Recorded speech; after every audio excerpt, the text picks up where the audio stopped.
Good morning, everyone. Are the mics on out there? Because I didn't hear much. Good morning, everyone. Isn't that great? Okay.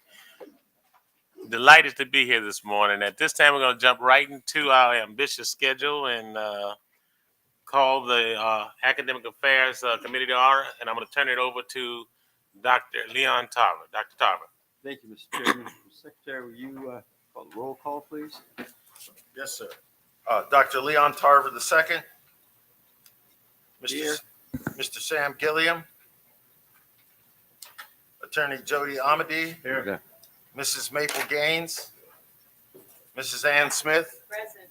Dr. Orlando Williams, Mr. Myron K. Lawson. Present. We have a quorum. Thank you very much, Mr. President. Let's now stand for the invocation. I guess, And that's going to we be have someone provided, here. Mr. Chair, by one of our very own minister. Really? There he is right there, Ken Mr. Dawson. Dawson. Okay, thank you. Thank you. Let us pray.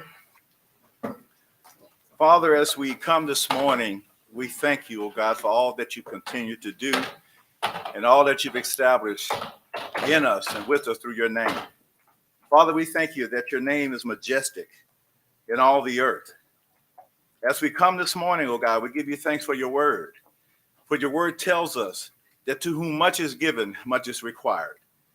We accept that responsibility as a board, as an administration, as a staff, as students, in understanding that because much is given to us, much is required. Your word also said that if any man desires wisdom, let him ask, and you will give to them freely. So today, God, we ask for your wisdom and guidance in carrying forth a goal that has been given to us from the founders of this great institution, that we would continue to develop the minds of young men and young women to achieve their destiny and their God-given purpose. So as we come today, we thank you that you would grant us that wisdom, decisions that are unified together to move this great institution forward into the next decades, that will continue to provide great opportunities for all who desires to attend the only HBCU system in this nation. So today we give you thanks and praise for the answers to our prayers. In Jesus' name, amen. Amen. Mr. Bristol, do we have someone from your school during the Pledge of Allegiance? We do, Dr. Tarver. Oh, you have that? I'd like to bring Kelvin Love to the microphone, please. Kelvin. In our tradition of the Pledge of Allegiance, we usually choose a student from the Southern University Laboratory School. Kelvin is a fourth grade honor student at Southern University Laboratory School with a 3.95 GPA, where he has been for the past 6 years. Kelvin is a very conscientious student who recently earned a perfect score on the LEAP 2025 test. I said a perfect score, everyone, on the LEAP 2025. Today, Kelvin will be celebrating at the main event with other students who earned straight A's, scored Mastery Advanced on the LEAP test, and earned a 21 above on the ACT. Kelvin has played flag football and attends Greater Mount Gideon Baptist Church and is the son of Mr. Kelvin Love and Mr. Naisha Hamilton, both who are proud graduates of Southern University. Kelvin. Chairman Lawson, President Shields, members of the board, and distinguished guests, please stand for the Pledge of Allegiance. I pledge allegiance to the flag of the United States of America and to the republic for which it stands, one nation, under God, indivisible, with liberty and justice for all. Congratulations, Kelvin. You may be seated. Thank you. Mr. Chairman, would you do the honor of introducing the Above and Beyond group today? Yes, thank you, Mr. Chair. I'm going to ask that we afford that opportunity to Mr. Ernest Bowman, who's here to do that. Mr. Bowman.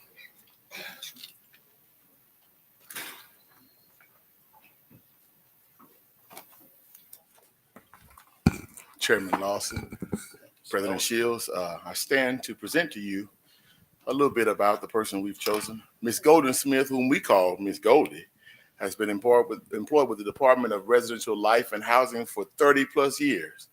Since the retirement of the Dotson sisters, she is now the eldest of the maintenance and custodial staff.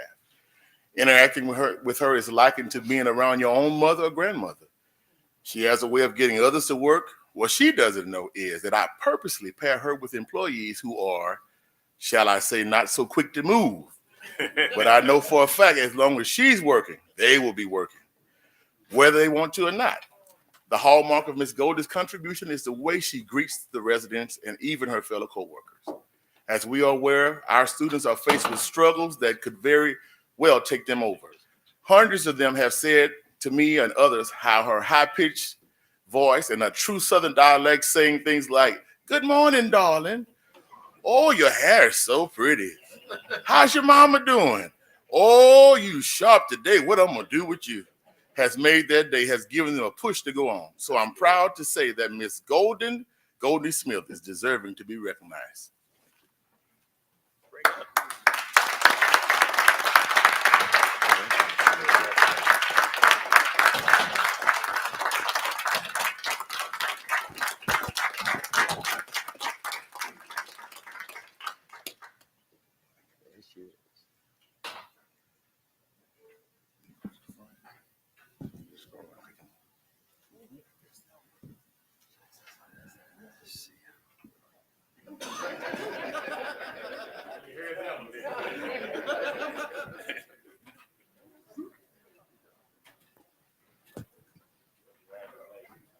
Beautiful name for a beautiful person. Honor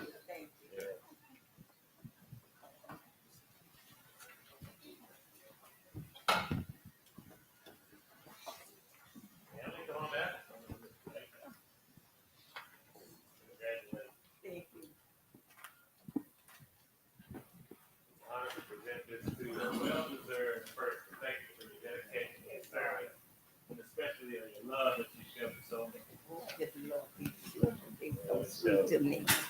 Thank you so much. Thank y'all so I'll much. take a picture here.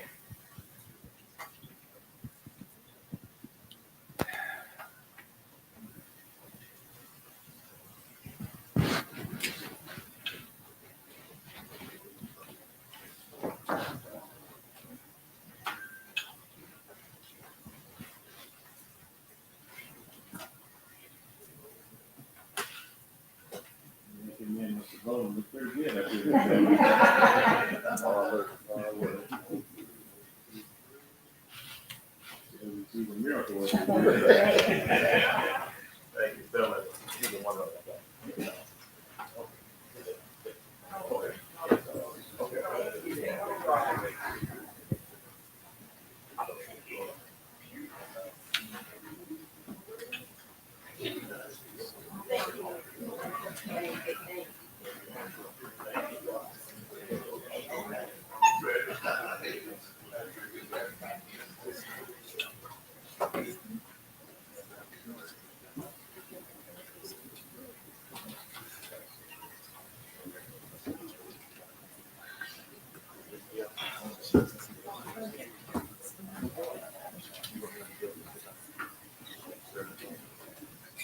Thank you, Dr. Tarver. Thank you, Mr. Chairman. We return to our agenda. May we have a motion for the adoption of the agenda? Moved by Mr. Williams, seconded by Dr. Williams. Properly moved and second. All of those in favor of it be known by the sign of aye. Those opposed, ayes have it. Item 6, public comments. Are there any public comments in reference to agenda items? Do we have any cards? No one coming forth. We shall move on to action item 7A, request approval of MOU between SUS and the Ministry of Education of the Federation of St. Kitts Nevis. Affiliation agreement between Southern University System and the Ministry of Education of the Federation of St. Kitts and Nevis, whereby qualified residents of St. Kitts and Nevis are afforded opportunities to further their education by attending an institution within the Southern University System. Motion. Is that really, President?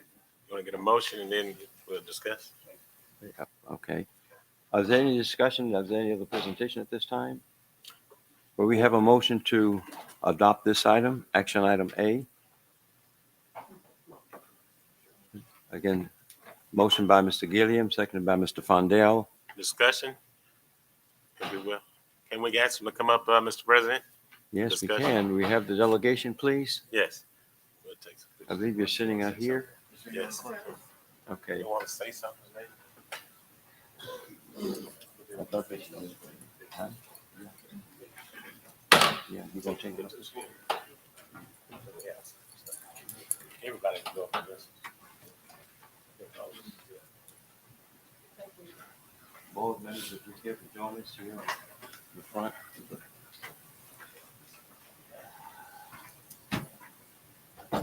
Excellency, idea, classroom, represent the island of St. Kitts and Nevis. Sure.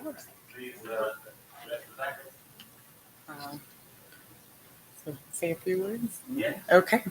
Good morning. Morning. It really is my pleasure to be here. I asked the Honorable Samuel Duggins to walk up here with me. I also have with me Permanent Secretary in the Ministry of Agriculture, Miguel Fleming, and Technical Officer in the Ministry of Agriculture, Mr. Ronald King. This all began with me addressing this room back in January of this year. And we've done a lot of work in the past few months. It really has been my joy and esteemed pleasure to work with this group here and with Southern University. The hospitality this week has truly been bar none. And I want to thank you on behalf of the delegation of St. Kitts and Nevis for the hospitality that you have shown us this week. It was above and beyond my expectations. And I'm happy to say that because, you know, we've had conversations around what can we do, how can we improve, and I'm really happy to be standing here today and be able to say that. We truly look forward to partnership with Southern University in the alliance that we are forming moving forward with the Memorandum of Understanding that was signed on Wednesday by the Deputy Prime Minister, who was here but had to leave for other government business. Next week will be the 40th anniversary of independence for St. Kitts and Nevis. We first received independence in 1983. And so in Parliament next week, it is our expectation that we will formally submit in Parliament the Memorandum of Understanding between Southern University and the Federation of St. Kitts and Nevis. So thank you. Thank you so much. I'll ask Honorable Samuel Duggins to say just a few words. Good morning. Good morning. And Mr. Chair, with your leave, I'd like to take this time out to say how indeed honored I am to stand here and how pleased I am to be greeted with such hospitality. We've heard many things about Southern hospitality, and I think it's fitting that Southern's hospitality has really exceeded that. And I want to say thank you. I also want to say that in my own reflection, when we look at our people, and I mean our people, we have been given the notion that countries are separated by water. And here we are bringing these countries together and using the water more as connectivity. Because as I stand and I look out, it reminds me of home. Because in St. Kitts, every view you can see the ocean. At Southern University, every view you see the river. And so water is a connecting feature. But I want to go a step further and say, generations we've been running away from our connection to chains. And for good reason. But I want us to now reflect on that connection. and recognize that we could use chains as a positive force to connect us and keep us connected to the true essence that no matter where we stand, we are all one, and keep that oneness building stronger and stronger. And this is testament to that effort. Thank you, and indeed, thank you, Your Excellency. Job well done.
Has been talking about growing, and I'm going to talk about another bag fuel.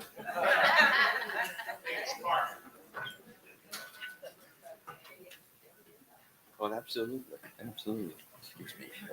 I'm sorry. Listen, yeah, it's school of public policy. And that's why I retired from.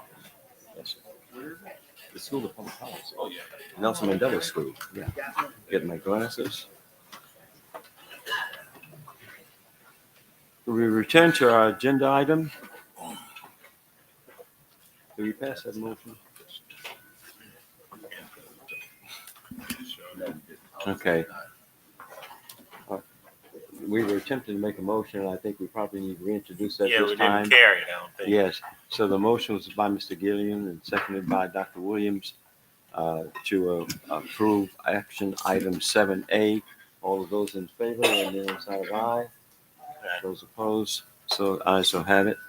Action item B, request approval for curriculum change in the College of Humanities and Interdisciplinary Studies and John B. Cade Library.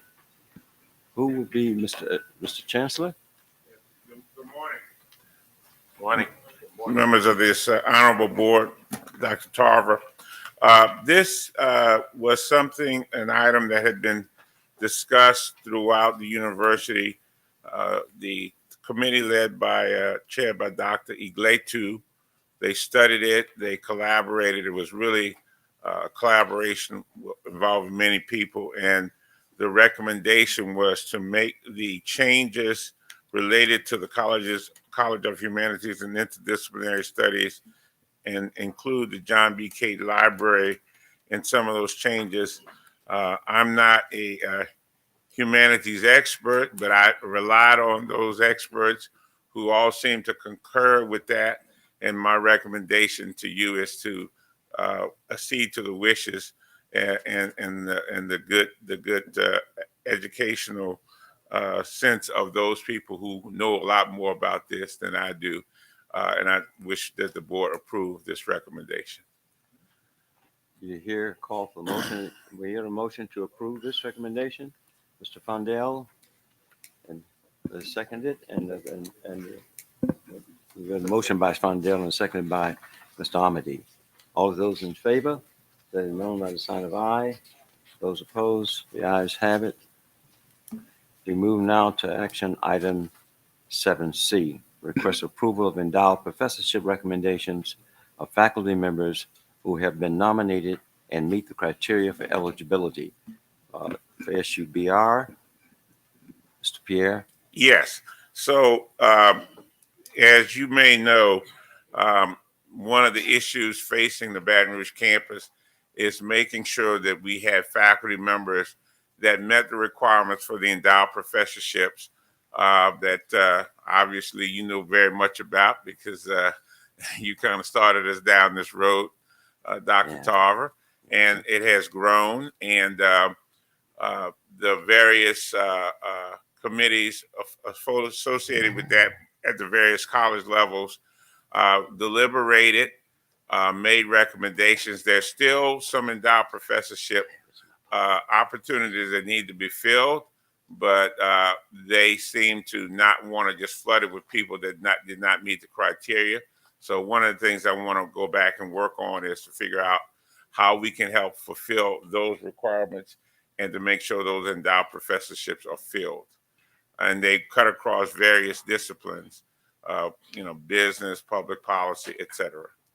I want to make a comment about that, Pierre.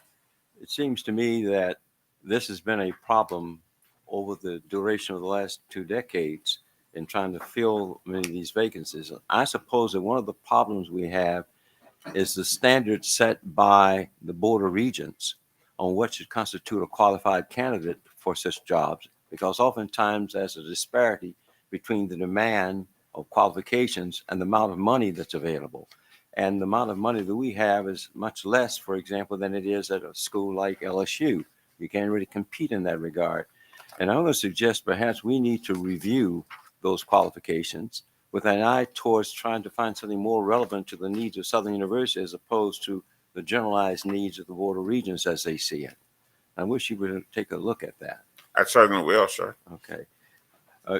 So are you then now recommending that we approve this? Yes, as it relates to the SUBR, because SULC is in a different posture, so I'll Sure. explain that situation. We have a motion to approve this endowed professor's recommendation for SUBR. Motion by Dr. Williams, seconded by Ms. Dudley. All of those in favor, let it know sign of aye. Those opposed, ayes have it. Mr. Pierre, would you then cover the next one on SULC? Yes. So with respect to SULC, the Faculty Appointment Retention, Promotion, and Tenure Committee is the committee that evaluates all applicants for endowed professorships. We've been very, very blessed to have many endowed professorships, the most. So we have a certain number that are being renewed. And then we have 2 new ones that the recommendation is to bring those 2 professors into the endowed professorship class. And what we also discovered is actually we will have 1 more available that will be deliberated this fall because one of our endowed professors actually took a position at another institution, University of Tulsa Law School, so he gave up his endowed professorship. So with that, all of the endowed professorships at the Law Center are going to be, filled, and that amounts now to 15 of them. Any questions of Mr. Pierre? We have a motion. Yes, Mr. Gilliam. It's revealing, I think, that we find that Sussler and Suno have already been doing this for quite a while. And it was quite revealing to find that our sister institution, SUBR, is now catching up with the fact that indeed librarians should have academic rank. Thus, I move for approval of this item, Mr. Chairman. Second. Been properly moved and seconded that we approve this action item C2. All of those in favor, let it be known by the sign of aye. Aye. Those opposed, ayes have it. We will move to action item 7D, request approval of academic rank for librarians. Yes, sir. So Dr. Kite was very proactive in trying to make sure that we take an action on the Baton Rouge campus that recognized the academic rank of librarians. I first became aware of this issue when we started dealing with the pay raises that were given to faculty members at SUBR. And at first, there was an oversight with respect to librarians, but librarians are instructional staff. And so we got that corrected. And then in my conversations with Dr. Kite, she pointed out, as is reflected in the supporting data, that universities across the state of Louisiana have academic rank for librarians based upon criteria. And for whatever reason, Southern University Baton Rouge campus was not keeping up with them. So I thought that this is something that needed to be brought to the board. And Dr. Kite was very proactive in getting the research done and the work done. And I think it's entirely appropriate to do that because we are simply behind everybody else. Any questions, Mr. Pierre? Mr. Gilliam? Indeed, my comments, I was going ahead of myself on the agenda. The comments I previously made were in reference, of course, to this item. And if I'm in order, I would indeed approve motion for approval. Okay. It's been moved by Mr. Gilliam, seconded by Dr. Williams, that we approve action item 7D. All of those in favor, let it be known by the sign of aye. Those opposed, ayes have it. Now for action item 8, an informational item, CEO Roundtable on Cancer going for goal accreditation announcement, SULC. Mr. Pierre again? Yes, sir. So I'm very proud to say that we have been working since the last couple of years to get this accreditation for the Southern University Law Center. And I will say that it is probably an accreditation status that all of the constituent institutions of the Southern University system should try to get and receive, because this is about health. So health is wealth, and we know about health disparities within the state of Louisiana. So the Going for Gold initiative is an employer accreditation that recognizes universities that champion health and well-being by advancing prevention, diagnosis, and quality treatment for cancer for their students, faculty, staff, alumni, parents, and communities. And we know in the state of Louisiana, with the long history of Cancer Alley and chemical plants all up and down the river, that cancer rates are a big concern throughout this region of the state. And we thought that we could help deal with this issue by joining this very august and elite group. And I'll allow Ms. Hunter to come, because she has been really at the forefront of pushing this for us. We have some guests that'll be joining us via Zoom, and none of this could have been accomplished without the hard work of Ms. Jasmine Hunter. Good morning. Good morning.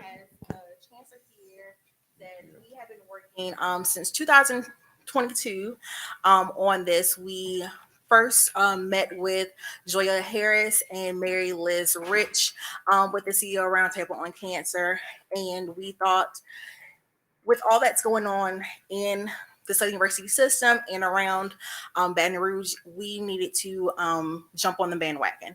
So with the help of my colleagues at the Law Center and Dawn Harris in HR, we completed the accreditation about 2 months ago, and we're able to get it approved. And I actually have our certificate. So what that does for us is it unlocks grant money that we're able to use to do different programming with the Law Center, and hopefully we can get the other institutions within the system to earn the accreditation so that we can do a robust program around the state of Louisiana. And so I'll introduce Miss Mary Liz and our champion, Mr. Fields Jackson.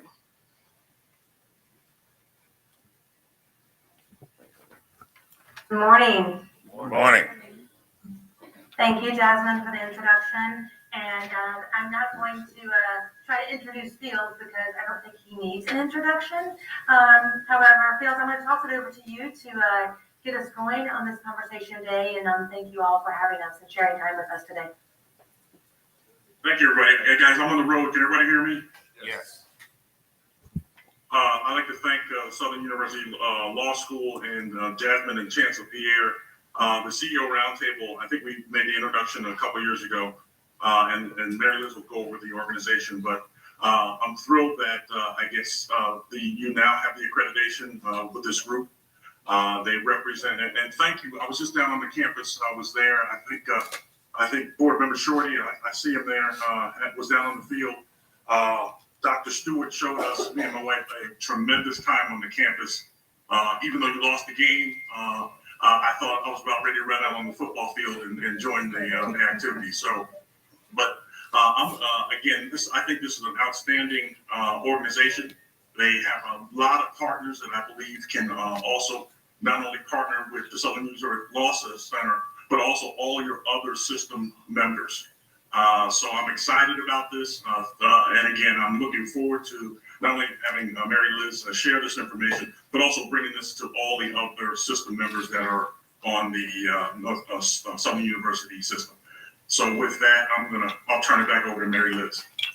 Great, thank you. And one of the downsides certainly of not being there with you is that we're not able to spend FaceTime with you. And the other downside is I can see my very large head on your screen, on my screen. So it's overwhelming.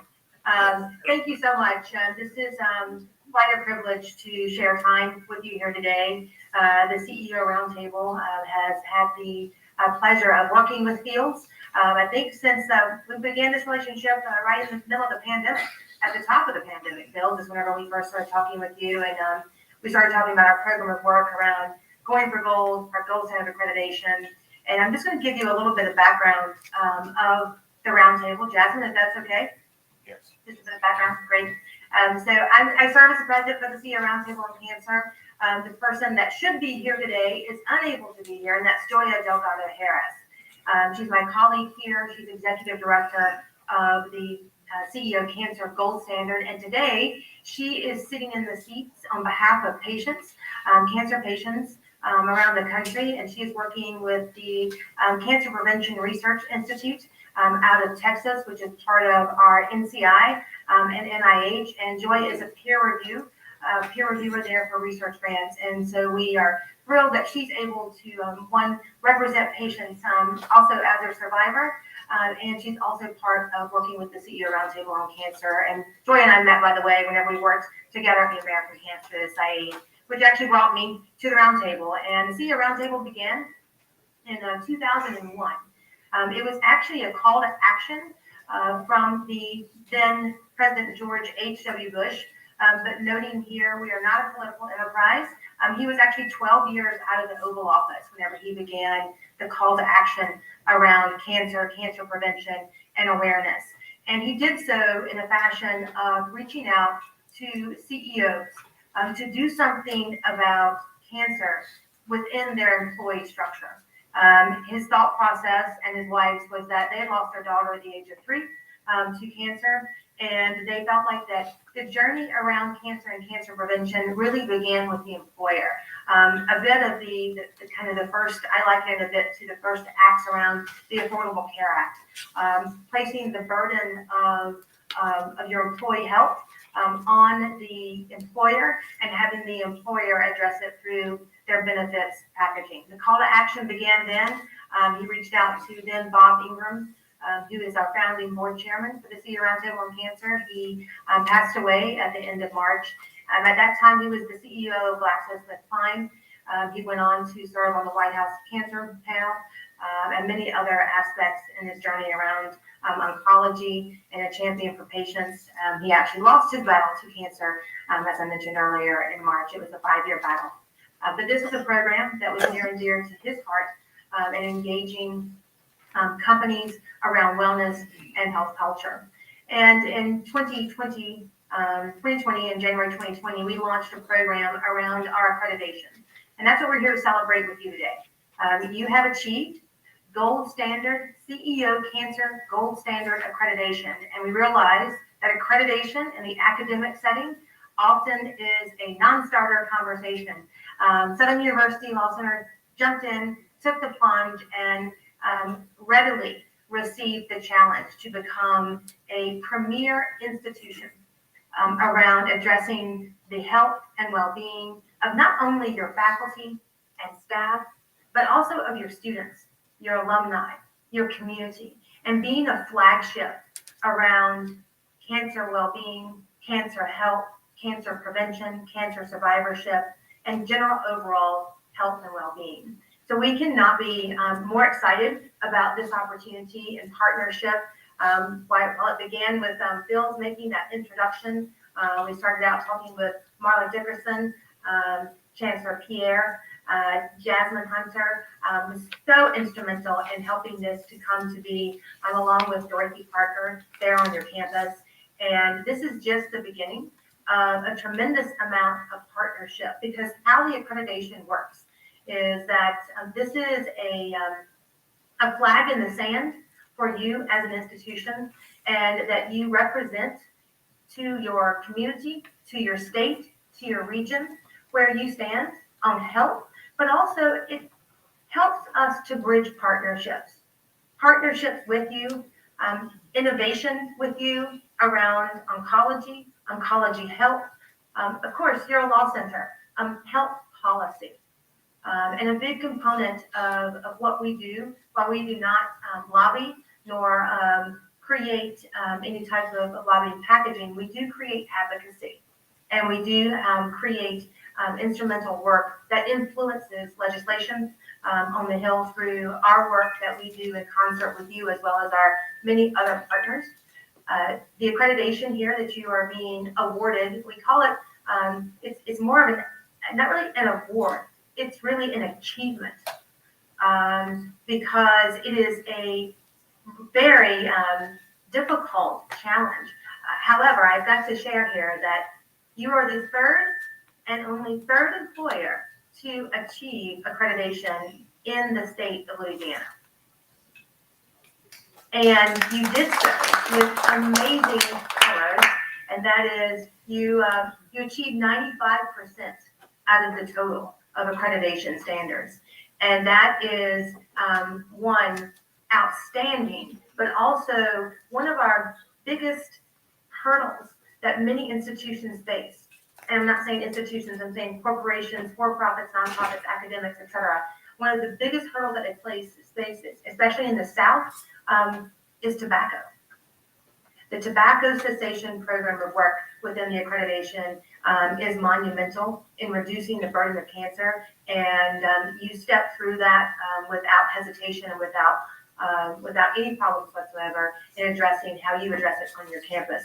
You're already doing so many wonderful things there. I think that you just came off of a LaRue Health Fair, I believe, Chancellor Pierre, and that's outstanding. That's just another example of how you are amplifying health into your community, being a source for your community to anchor health in your community, and as I said, also with your alumni base as well, and being able to continue those. So we're looking forward to not just celebrating this accreditation, but we're looking forward to this continued partnership, because that's what going for gold is.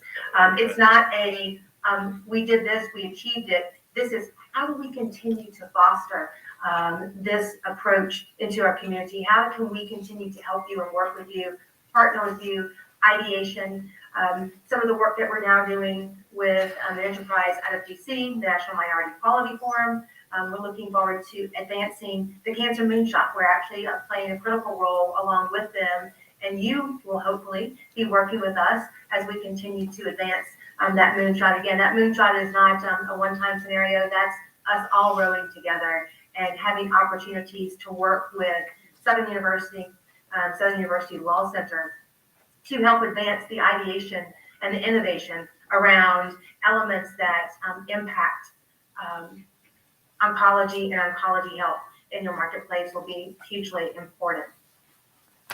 Thank you so much for all that you do, for what you have claimed, and I will also just take this opportunity, Chancellor Pierre, and you've mentioned this to us before, is taking that challenge to also do more for the enterprise, and as we work together, but advancing Southern University systems. You are the flagship. You put the stake in the ground first, and you're flying the flag highly. So we look forward to working with you as we bring on those additional leaders as well. Thank you very much. And we have with us the chancellors for the Ag Center, which is very important in this concept.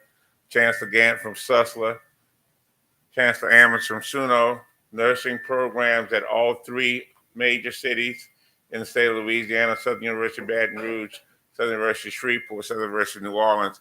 Again, I thought the opportunity here could really be a shot in the arm for the system to collaborate with companies like Merck and all the other folks that are part of the CEO Roundtable, and more importantly, provide the workforce that's needed to be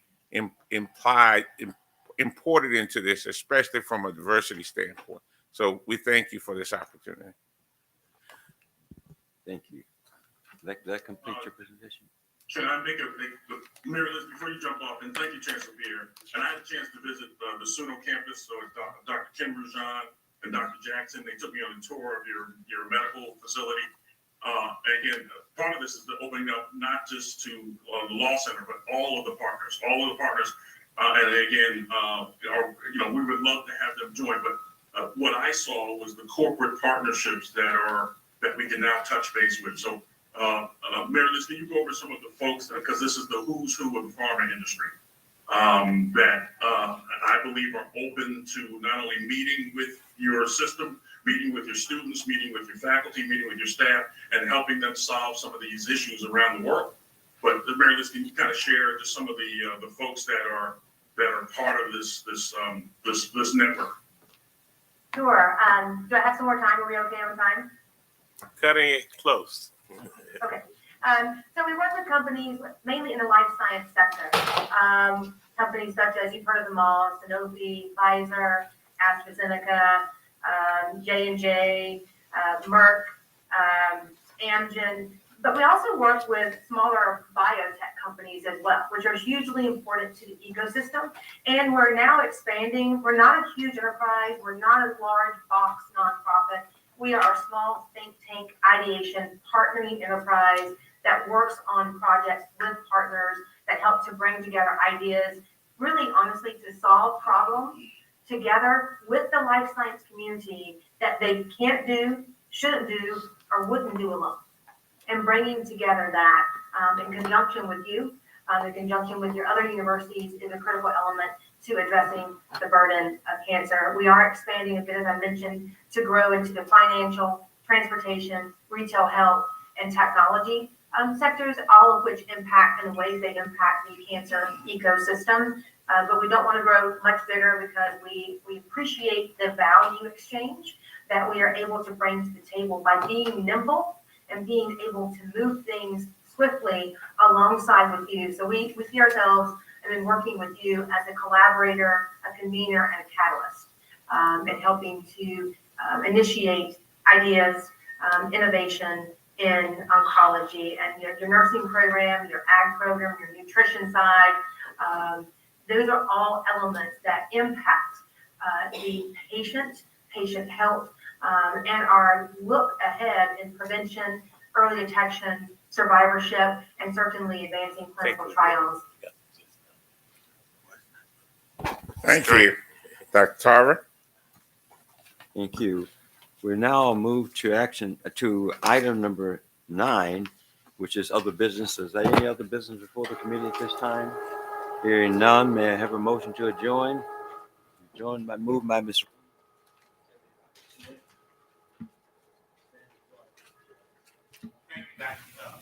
We'll jump right into the Facilities and Properties Committee. We're going to ask that the chair of that committee, Attorney Shorty, take control. Thank you, Mr. Chairman. The Facilities and Property Committee is called to order. Mr. President, can I get a roll call, please? Absolutely. Attorney Edwin Shorty. Present. Attorney Des Moines Rutledge. Mr. Paul Matthews. Mrs. Ann Smith. Dr. Leon Tarver II. Dr. Ronnie Whitfield. Mr. Myron K. Lawson. Present. We have a quorum. Thank you, sir.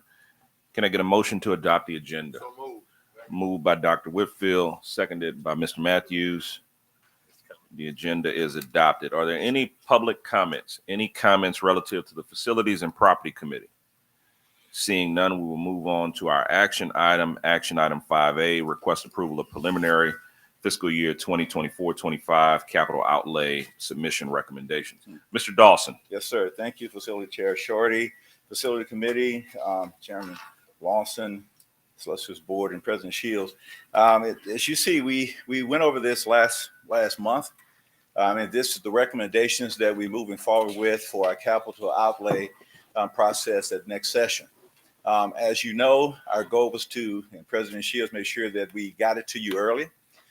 We went over the initial recommendations. Some things have changed, which is what was handed out to you recently. I want to say it's a good thing that this is happening because these are continual discussions that we have with the chancellors about projects that are ongoing. The changes that you have, and I would like for you to approve, is first of all on the Southern Lab School, Southern University Lab School. That has increased from 55 million to 75 million as for the total project value. This happened after a discussion. Again, we make sure that we have current conversations with the delegation, and we had Senator Fields with us talking about the projects along with Mr. Brister doing the programming, and we realized that we needed to get some more dollars to get what we needed. So that's a recommendation. Mr. Dawson, just to interrupt you, yeah, members, those changes are reflected on a handout that you were given that are not in your packet. Yes. All right. Thank you. Sorry about that, Mr. Yeah, Dawson. no, sir. Thank you. So that's one. The second one, the only other change was at SUNO. We had a meeting, Dr. Ammons, we had a meeting to discuss the projects. And there's another direction that we're going to take dealing with the housing renovation. But since we actually had the general classroom building that was a part of HB2 last session, we are moving that forward, even though we didn't get any funding to move it forward, but that was a part of it. So those are the changes that we made, and we are recommending that this be approved and submitted for next session for our request. Thank you, Mr. Dawson. Can I get a motion to approve? So moved by Dr. Whitfield, seconded by Mr. Matthews. Any comments? All in favor say aye. Aye. Any opposed say nay. The action item is approved. Mr. Dawson, your facilities update, sir. Yes, sir. Thank you. Just briefly, I want to go over a few things. First of all, I'm going to start with the STEM building. That CMAR process is ongoing. Again, when you start dealing with costs and what's available for construction, there's always some challenges. At this particular point, it looks like there is a possibility of having to reduce some of the square footage in the STEM building to meet the AFC. We're still working with that because, again, the additional money that we obtained, the 18 million that we obtained for increase in the size, was to focus on research, was to have facilities for research. So we're having some discussion with FP&C about what we need to do to make some value added reductions, but something that will not affect that particular area. So that is moving forward. The business building is also moving forward. It was stated to be a CMAR. We don't know if it's going to be a CMAR now. It probably would be just a bid process. We're talking with FP&C about it because the CMAR process extends it longer than what we would like. So if we can move forward with having a bid process, that is something that we are looking at doing. A few projects on the HERF agenda: the police station, Harris Hall Learning Lobby, outdoor classroom, and the Welcome Center are projects that I'm expecting the advertisement for bid to go out any day. Everything seems to be completed at a point that we're waiting on FP&C just to issue the advertisement for bid on those projects, and that should happen soon. Programming. We have a couple of programming going on with architects, programming on two projects. One is the nursing building addition and renovation here on campus. That project is going well. Dr. Brown has been very pleased with who we selected to assist us with programming, and is going very well. And also the Southern University Lab School, that program is going on with Mr. Brister and his team. It's stellar. and I'm very pleased with what we're seeing. The next thing is we had our Board of Regents visit. We just recently had the Board of Regents visit at SUNO. I want you to know that Dr. Ammons asked for all the money to go to him. And so, but no, it was a very good meeting. It was a very good meeting at SUNO, and I think that we have some things moving forward. That nursing school, I think that members of the Board of Regents and who we have for FPNC, we're very excited about that particular project. The cafeteria is one that will be coming up in selection. I think it's going to probably be in November. We are excited about that. And also we found out some additional monies that we could get for some of his generators that he needed, another source. That's the important thing about conversations. That's the important thing about having conversation with FPNC, with the chancellors to discuss the projects. Because just when we had that conversation about the need for generators, another opportunity of how they could be funded, was presented. So we are moving forward to make sure that we jump on that and make it happen. Now, we have a couple of others that's coming up. SUNO happened on the 14th. The SUBR Board of Regents meeting will be on the 26th of this month. So I will be working with the president, chancellors, and Miss Dr. Merritt, of course, about getting the presentations ready for that. And at Sussex will be on the 28th. Dr. Gann and I will be talking about that and making sure that we are prepared. So those are going forward. We invite any board members to attend who will like. I mean, I think it is a great and important meeting. One other thing I want to talk about is deferred maintenance. And I think that, again, Dr. Ammons is very familiar with some of the issues that we recently had with deferred maintenance. I want to say that I commend a group of people that came together to make sure that that campus was up and running when the HVAC was not working. It got to a point that students would not be able to attend class. We pulled together a group of people one Friday afternoon. They worked all weekend. They were able to get HVAC working again so that the students could be back on campus. It wasn't necessarily the initial group that FPNC had, but the goal is to get the work done. And we were able to get it done. And now I think that we have a program that will make sure that the HVAC issues are addressed. We don't want to continue to visit the same thing over and over again. So we're going to address those issues. And that was something that was done. I think Dr. Ammons can attest to this. I know I can attest to it. I feel more comfortable about what that situation is now than I ever have. And so now we won't have to continue to revisit the same thing. We also have deferred maintenance project that's going on at Sussex, dealing at the Metro. We have a direction, Dr. Gann, that's going to solve the issues with the Metro HVAC. We also have deferred maintenance project here at SUBR, dealing with the chillers, and that has been approved for us to move forward with dealing with making sure that those systems are working correctly to get enough cool chill water capacity for our campus. I want to say that because of our efforts, now FPNC is giving the ability to manage some projects to the university. So they're going to be entering CEAs, and I'm going to get our legal counsel to assist us with this. They're going to be entering CEAs with us to allow us to go ahead and manage projects ourselves. This hasn't recently happened, okay? But because of our push, because of, I guess we show some aptitude of being able to handle it, that is what we're doing. One other thing I want to share, the goal is in facility, I probably will start with this because I can go on because we got a lot of things going on. But the goal is to be able to set up a system in SUBR that we'll be able to understand and know and monitor what's going on in our buildings. There are a lot of controls that are put in these projects, but sometimes you have one contractor that put in one set of controls, another contractor put in another set of controls. They don't talk to each other. They don't talk. So how can the central plant, the chill water system, know what they need if there's no communication between the system? We're changing that. And because of that, over at SUNO, they should get a new control system at no cost to them because of another program that's kind of dealing with what we did with Mr. Chairman with the Public Service Commission. We also looking at doing some controls here. One project that we're going to do is that we're going to deal with the FG Clark Activity Center. We're bringing in controls with that. That's another project that we're moving forward with that should be of no cost to the university. Okay, so I'm just saying that I'm excited about what we are going to do. I'm excited about the possibilities there. We got a couple of selection committees that's coming up. One is going to be Dr. McMeans. That's going to be your meat lab. That's coming up. And we also have on selection committee, which is next week, we're going to be getting the architect for the nursing school. We have other selections coming up in October. We also have other selections coming up in November. So the next 3 months, Southern University System will be selecting engineers and architects for projects that we have.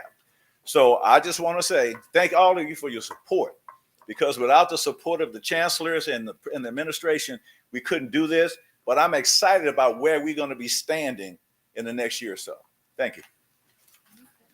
Good job, Mr. Dawson. Thank you so much. Members, any questions for Mr. Dawson? Seeing none, we'll move on to other business. Begging the chairman's indulgence, I would like to ask the president, relative to facilities in the property committee. We're going to talk later about our organizational chart and suggested changes to the organizational chart. But I would like the president to look at our organizational chart as it relates to facilities and property and determine if there's some changes needed that will help Mr. Dawson facilitate his job. And if that, if there's a change needed on who's reporting to him or how we're structuring things under him, because it seems like it's a little bit disjointed in who he has direct control over. And I think we can probably do some tweaks that will make things flow a lot better. Because obviously Mr. Dawson has a great understanding of what's going on, and I think he needs to have probably a little bit more control. Absolutely. We've already been talking about that, to have the facilities directors on the campuses have a direct report to him with dotted line to the vice chancellors on the campuses. I'd also add that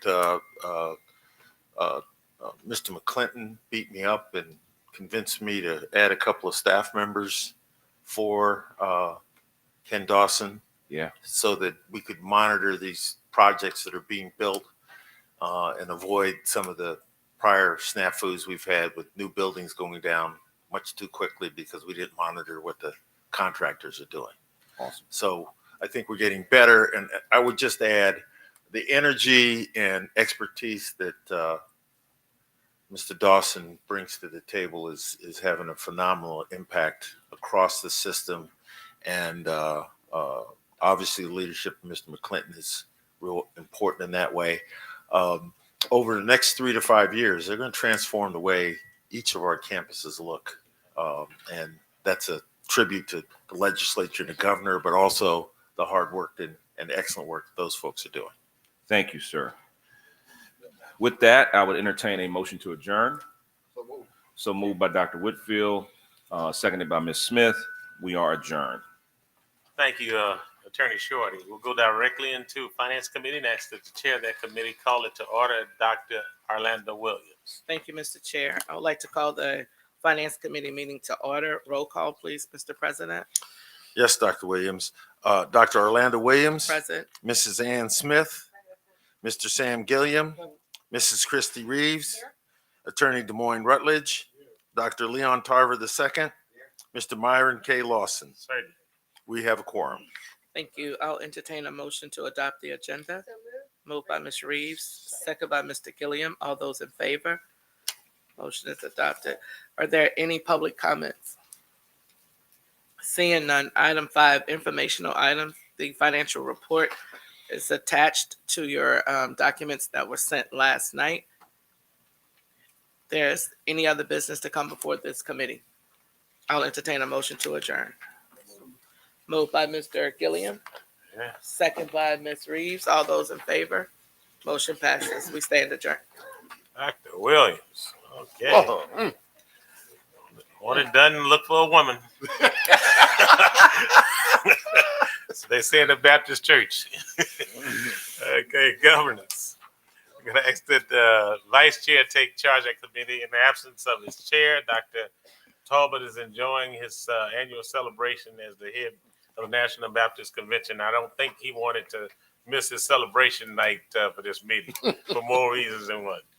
Dr. Whitfield. Thank you. We will now call the Governance Committee to order. Can I get a roll call, please, Mr. Secretary? Yes, Dr. Whitfield.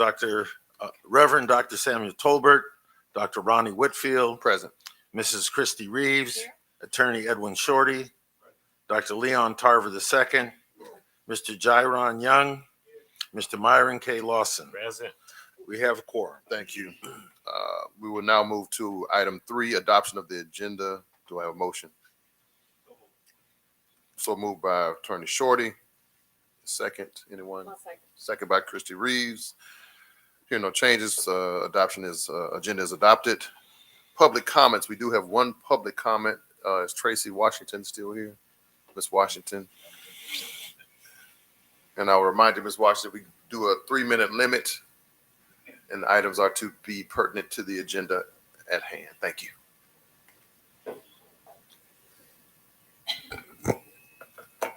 Three-minute limit for a trial lawyer is always tough. Yes, ma'am, I understand.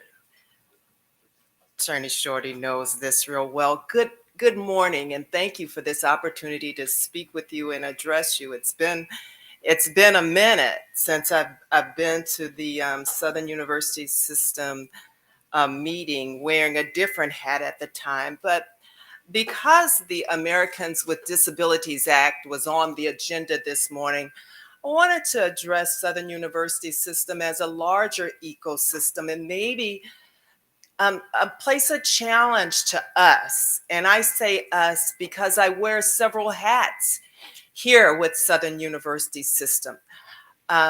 Initially, when I addressed this board, it was years ago because we in the community, me as civil rights attorney, social justice advocate Tracy Washington, was asked to work with community to make sure the devils who were trying to ensure Southern University New Orleans no longer exists. I guess maybe they wanted it to be LSU South, I don't know, but that we could organize that community, ensure the viability and continued existence of a great institution, SUNO, and we did work with community and we were able to do that.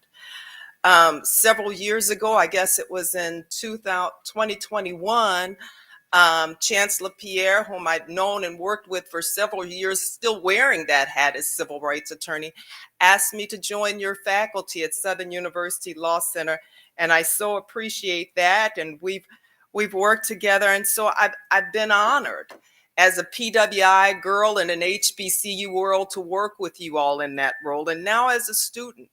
As a PhD student in the public policy school, where there have been challenges that I'll talk about, but in a larger ecosystem now as an individual with disabilities you may not see, but who is physically and visually impaired. And I know that we have ADA on the agenda. Southern University has this beautiful opportunity to now work with a larger community that I'm now a member of a community of impaired individuals with disabilities who want to have access, full access to this system. We can begin even with ensuring that our documents are available and readily accessible for those individuals like me who are visually impaired. Large print documents would be wonderful. We can ensure that as today you all consider a new policy for employees of the system, that instead of first doing this treetops, that we go to your community of employees first and say, what is it that you all need? I'll wrap up, I promise. What is it that you all need first as a community? Okay, ding dong. As a community, to ensure that we have a policy that works for an entire community of impaired individuals. And finally, because I still get this call all the time, because people know me as an attorney who represents students. I get calls from parents, even coming up here. Attorney Washington, help me. My child is not being fully serviced in this school as a disabled student. And I know personally, because I've had to work in this area personally, that we work and ensure that all of our schools, all of our chancellors understand that you've got to comply with the ADA. But you're not the only system that gets it messed up. I'm just saying, you have a body of individuals who come to you as advocates, me, Tracy Washington, as PWI girls in an HBCU world, faculty and administrators, as students who want to work with you reach out to us. We're here as impaired, disabled individuals, right? Who will work with Southern University to ensure our entire ecosystem is fully accessible to the disabled and to the impaired. And I thank you for your time this morning. Thank you for your passion, Tracy. Thank you so much, Attorney Washington. Any more items, public comments that are pertinent to the agenda? Hearing none, we'll move to action item 5A, the Americans with Disabilities Act policy number 6-011.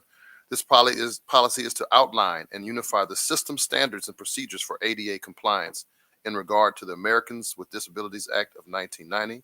It's amending Act of 2008, Section 504 of the Rehabilitation Act of 1973, the Louisiana Employment Discrimination Law, Act 103 of the 2022 regular legislative session, and Act 393 of the 2023 regular legislative session.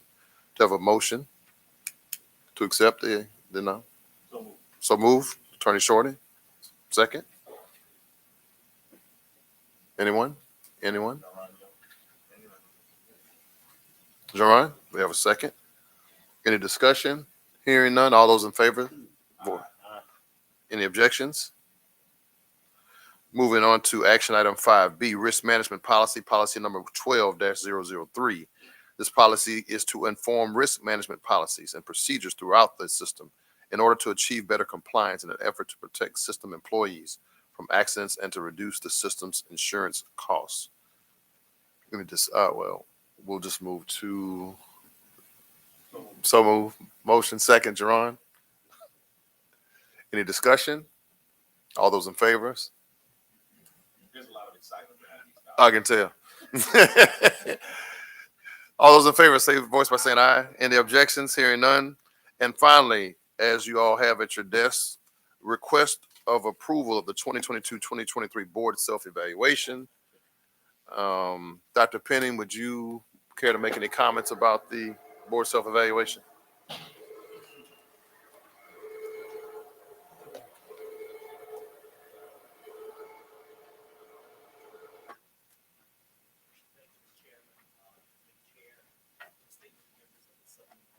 Board of Supervisors, certainly my colleagues here and everybody that's listening, good morning to you once again. This item is directly correlated to SAC COC standard 4.2G, which is one of 12 standards under the governing board for SACs. And presentation of this allows the board to remain compliant with each and every one of the board SAC standards. I'll go through this very quickly. It's one of the requirements, and then be happy to take any questions. Marcus, how do we move this forward?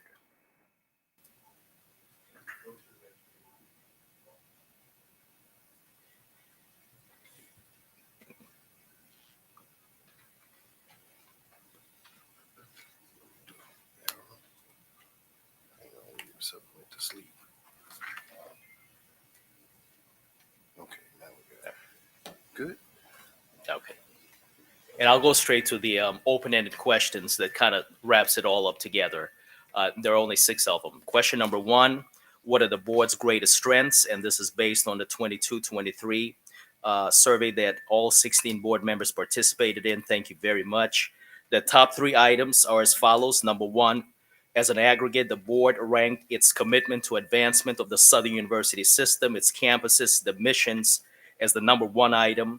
Number 2, the second strength was board membership diversity. And number 3 is the aggregate professional experience of our board. We truly are very blessed with a very seasoned board here at Southern University within the Southern University system. Question number 2, what are the areas in which the board could improve? And you have this in your handout. I'm on page 5.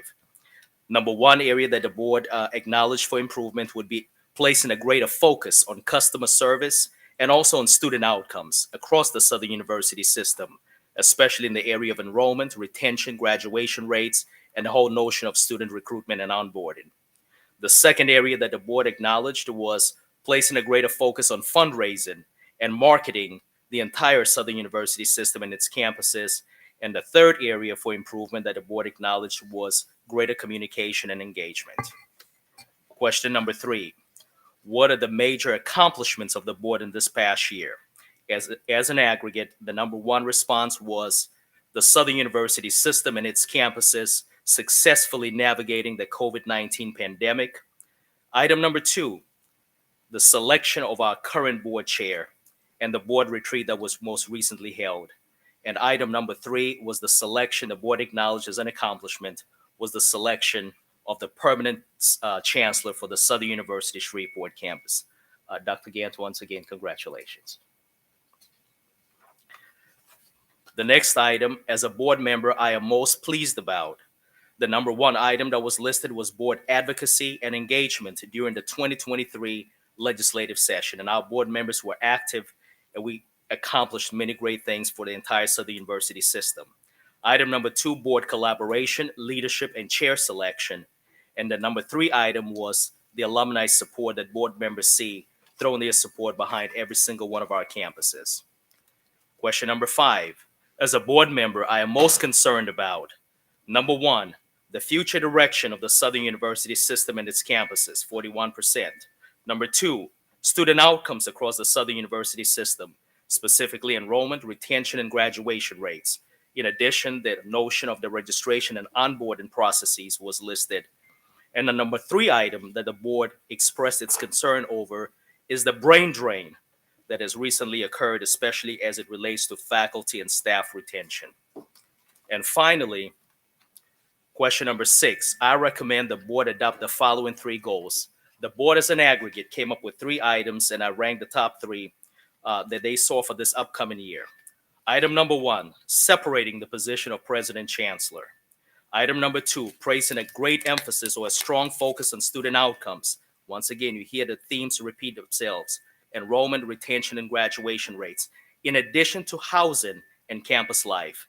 And finally, item number 3, following up on the board retreat that was recently held, especially the notion that the items that were raised during the retreat, the mission, vision, strategic plans, making sure that we have balanced budgets, marketing, branding, and fundraising across the Southern University system. Mr. Chairman, this completes the board self-evaluation report. I'm happy to take any questions. Otherwise, I yield back to the chair. Attorney Shorty. I don't know who's best positioned to answer this. Why is this an action item as opposed to an informational item? Like, we're voting to approve the thing we already did, as opposed to just getting the info. It may not make a difference. I was just curious if it.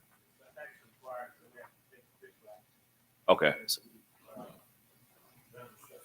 Gotcha. Then I would move approval.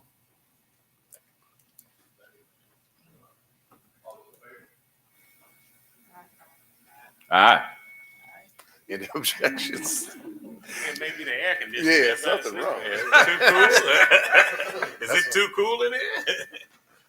All right. Moving on to other business. Agenda item 6, any other business? Hearing none. I move for adjournment. Any second on that? I have a motion on that. Jerron, second. Christie? Adjourned. I would have been faster, Myron. I just was asleep. I understand.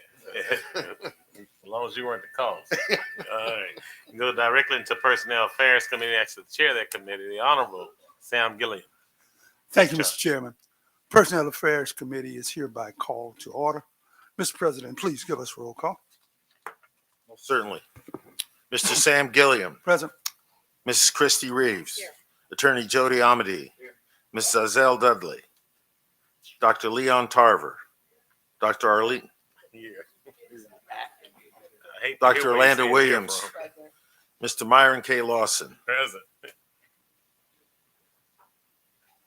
I heard he had no flush. We have a quorum. Full house. Good. Thank you. Thank you very much, Mr. President. Let me kind of warn you this. The Personnel Affairs Committee obviously will not proceed as quickly as my honorable seatmates Finance Committee did, but we'll do our very best, Mr. Chairman, to expedite the day, if you would. Okay. The next item was called for adoption of the agenda, but we have amendments that we have to make, and we bring your attention to those before we solicit a motion for adoption. If you would, we'll focus attention on action item B, number 1. The adjustment we will make there is this will not be an interim position. It will read thus: salary adjustment with additional duties and responsibilities. Okay. Also, we are adding item number 9. This is under action item B.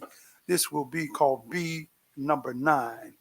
The individual here, the personal action form here, is relative to a Philip Smith. This is a new appointment, assistant, golf course / development coordinator. And I can go ahead and cite the salary, what we open session, $70,000, and the funding source is going to be from the state.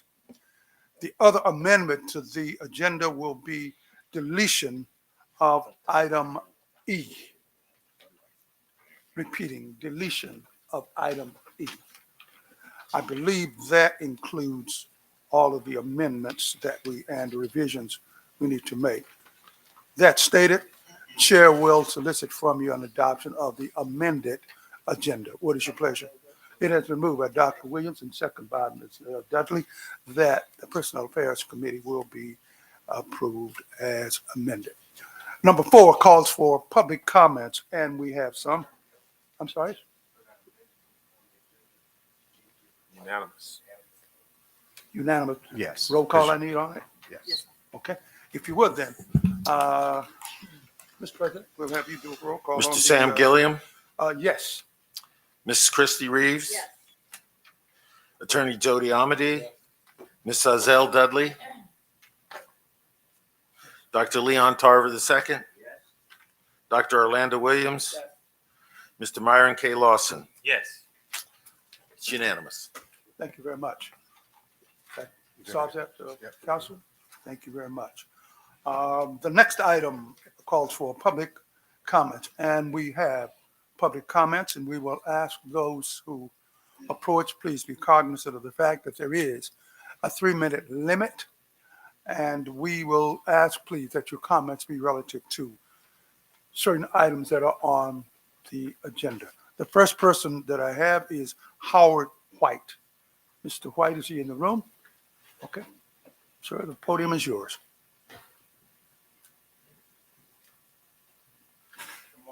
Good morning, sir. Mr. Chair, Board, I'm excited that it relates to item B, number 3, that we decided not to fund. We talked about at the last meeting, preparation with our alumni, and I think it's important that we equally talk about excitement that we're moving forward. We didn't get a chance to mention the last time we were here, a lot of our alumni were in town because we actually had our first cohort of fully funded engineering students. We had 11 students with 27 ACT and 3.9 grade point average. 6 young ladies, 5 men, young men that are now students of Southern University as engineering students. So those alumni were here to help provide those wraparound services, with each one of those having 2 mentors to help them make sure they graduate and they're available for the company. So we're excited about that. And we're excited about that the board has chose to move forward with leadership to grow that program. And so as we move forward, we're going to continue to challenge you to fully support engineering and sciences because STEM is a large gateway to our university. When you look at the numbers, oftentimes students raise their hand and say, I want to be an engineer. I want to be a scientist. And it's a little tougher than they think, but they graduate as a Southern University graduate. Companies come here looking for engineers, scientists, but they also hire all other majors. So I challenge you to continue to drive it forward. And as alumni, we commit to be here to help move our university back to where it used to be as the #1 producer of engineers and STEM as a whole. Thank you. We thank you very much, Mr. White, for your pertinent comments. The next individual before the committee for comments is Lee Hampton. Mr. Hampton, how are you, sir? Glad to have you with us. I'm well, thank you. Good morning, board. Morning, I think I was just here 4 weeks ago, so I certainly don't want to start making this a habit, but I appreciate the opportunity. So thank you for putting the agenda back on the agenda. I am here to advocate for Dr. Leon Martin, as Dean of College of Science and Engineering. He has a unique set of skills and experiences that I think are well suited for the College of Science and Engineering at such a time as this. So what I want to do today is just kind of recap comments that I made a few weeks ago. And then I want to pose a question that ironically I'll also provide the answer, and then close out with an invitation. So the recap is really around alignment. So as I mentioned last time, Dr. Martin came out of the search committee as the top vote getter from the search committee. We put him in front of the alumni group. He was also the preferred candidate from the alumni group. And then the hiring managers had a go at it, and he was also the preferred candidate. So that gives us some confidence that we're moving in the right direction, and we provided the right leadership for that particular role. Now, I'm not naive, so I know there's a lot of noise in the system. And I'm very aware of that. And noise often creates chaos. And so the question that I want to present to you today is really not my question. It's a question that was presented in the 1960s by Dr. Martin Luther King. And I've got a book here that I've probably bought about 3 or 4 times. It's called "Where Do We Go From Here? Chaos or Community?" Every time I loan it out, I forget who I gave it to, and it never comes back to me. So where do we go from here? Chaos or community? And I think that's the question in front of us. And he gave the answer: chaos or community. And I would advocate the answer is community. I recognize that as excited as we are, and as much hope as we have that Dr. Martin will provide the leadership that we need, everyone does not share in that opinion. And so it is time for us to come together as a community, because we need the entire community, whether it's faculty, staff, administrators, board, external partners, alumni, to get behind this appointment, such that we can get back to where we want to get to, which is the #1 producer of Black engineers in the nation. So we need all hands on board. Everyone that loves Southern University, which I'm sure we all do, has a part in this, and we are stronger together. So I'll close out with that invitation to others to join in and make this all that we think it can be. And then I'll close out with a couple of verses from the fight song, because the fight song is really not just for football, it's really for the whole university. And I love the way they coin this: defenders of the blue and gold, we will always loyal be, not to individuals, but to the university as a whole. And then I'll close it out by saying this: we've got the will to win for thee, Southern University, and we will fight, fight, fight till we win the victory. Thank you very much. Thank you very much, Mr. Hampton, for revisiting with us. We appreciate your pertinent comments. Word of advice to always buy multiple copies of books, because indeed, when you lend them out, you don't get them back. Okay. Thank you very much.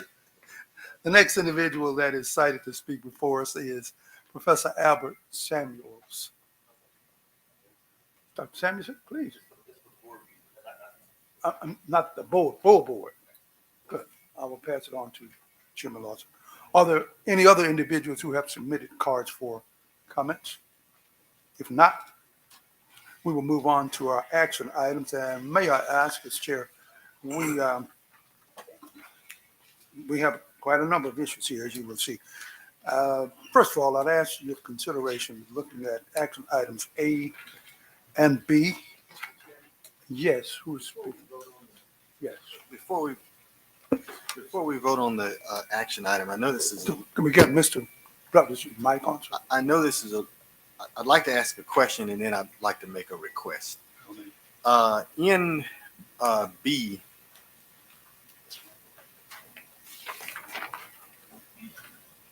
there are a number of interims for some very important positions on the Baton Rouge campus. And I don't know to whom this question goes, but I certainly would like to see a very robust search for the permanent replacement for some of these positions. Can somebody tell me what's the plan and whether or not we have a timeline to get somebody in permanently in these positions, particularly number 2, 6, 7, and 8? We're talking about SUBR, Mr. Rutter? Yes, sir. Okay, and who is speaking for us? Oh. If you will, Chancellor Pierre, I would assume, or President? President, I think.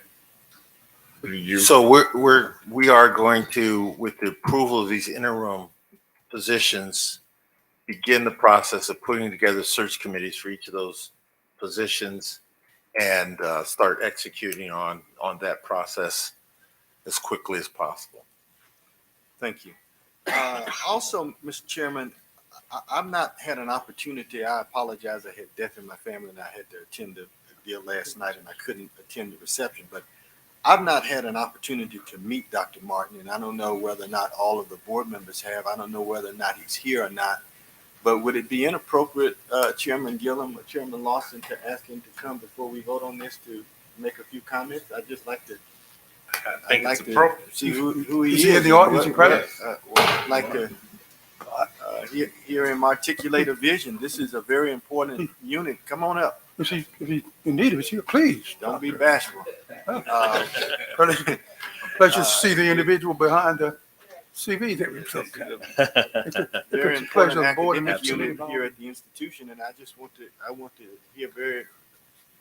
hear from you and as succinctly as possible what your vision for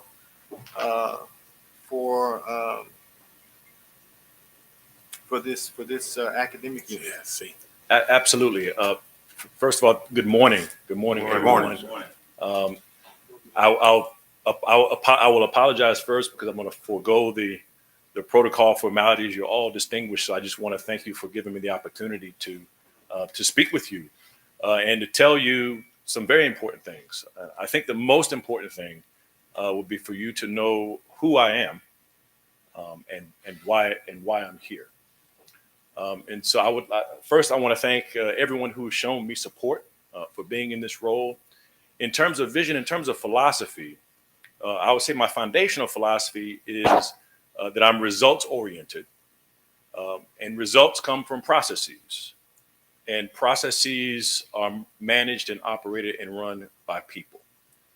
So if you want to get the results that you want and you want to get it right, you have to focus on people. And so that's why I think it's important for you to know who I am and why I'm here with you today, why I'm here, why I want to join you here at Southern. Well, I'm originally from South Carolina. I was brought up in a single parent home, and my mother instilled in me at a very early age, me and my brother, the importance and the value of education. And she was very, very adamant that we took that seriously through educational experiences, enrichment activities, etc. And so as a child, I did really, really well in school. So well, I graduated at 16 from high school, received full scholarship through NACME and through as a Westinghouse scholar to go to the University of South Carolina to pursue engineering. And so I was all set on my path to being a chemical engineer, to going to the University of South Carolina.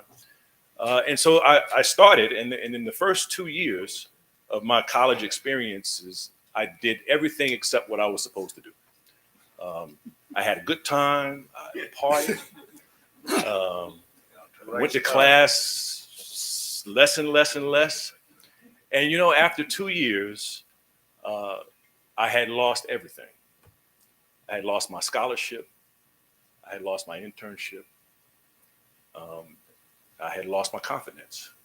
And most importantly, I think I had disappointed my mother, who had put so much into me. And I disappointed my community that had supported me. And I wasn't a good steward of their investment. And so in South Carolina, the old folks, they have a phrase: either you're going to work in the classroom or you're going to work in the field. And so it was clear that I was not working in the classroom. So my field was a paper mill in Augusta, Georgia. I started working there that summer. My uncle got me a job, started working there that summer, and it was 120 degrees on a cool day. And we didn't have many cool days. And so at that point, I felt like I had hit rock bottom, and I was doing a lot of reflecting. And in part of that reflecting, I reflected on my STEM education in high school. And two thoughts came to mind. First was my calculus class, where my math teacher would tell N-word jokes religiously, and then ask me if I got it. The second thought that I had in my STEM education in high school was my chemistry teacher. And my high school, the whole chemistry wing is named after her now. And I remember telling her that I wanted to be a chemical engineer, and she laughed in front of me, in front of the entire class. And so as I'm in that paper mill, And I'm thinking to myself, I'm thinking back, and I'm saying, my God, they were right. This is the story of me, right, in this hot paper mill. And then I thought to my history class, and I recalled one of my history books, and we didn't cover it in class, but it was in the book. And it was a little section on Booker T. Washington and George Washington Carver. And I looked at that and I said, you know, my mother went to an HBCU. My brother went to an HBCU. You know, maybe there's a place for me at Tuskegee. And so I went home and I told my mother, I said, you know, I've been thinking and I think I want to go just visit. And so we went and she said, okay, I'll take you. And we went and we visited and I fell in love. Instantly, I got this tingle. I fell in love with the campus. And I said, Mark, can we go to admissions and just see?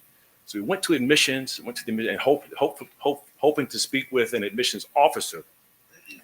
And there was no one there. The only person that was there actually was the vice president of enrollment. And since it was the summer and no one was really there, we asked the secretary, could we just have a few minutes? And he agreed, Dr. Lee, he agreed to see me and my mother. We sat down and we explained the situation. And he said, well, you know, son, I got to tell you, this is not looking good. I have three things to tell you. First of all, the fall enrollment ended months ago. And so you're a little late. Second thing I have to tell you is that your grades are so bad that you're inadmissible. So the third is that even if I were to admit you, there's no financial aid. All the financial aid has been given out.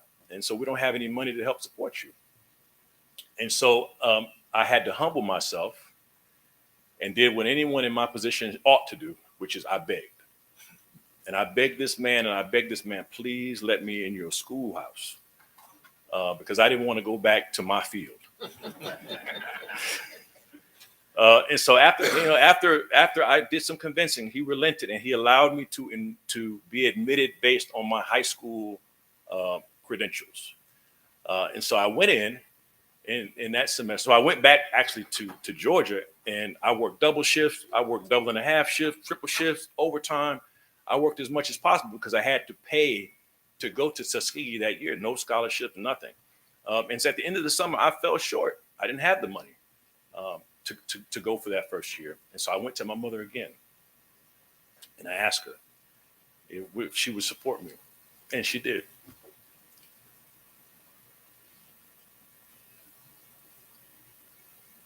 All right, brother. Good time. All right.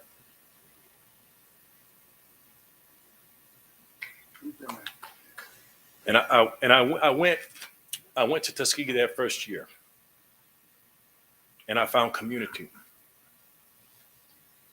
support,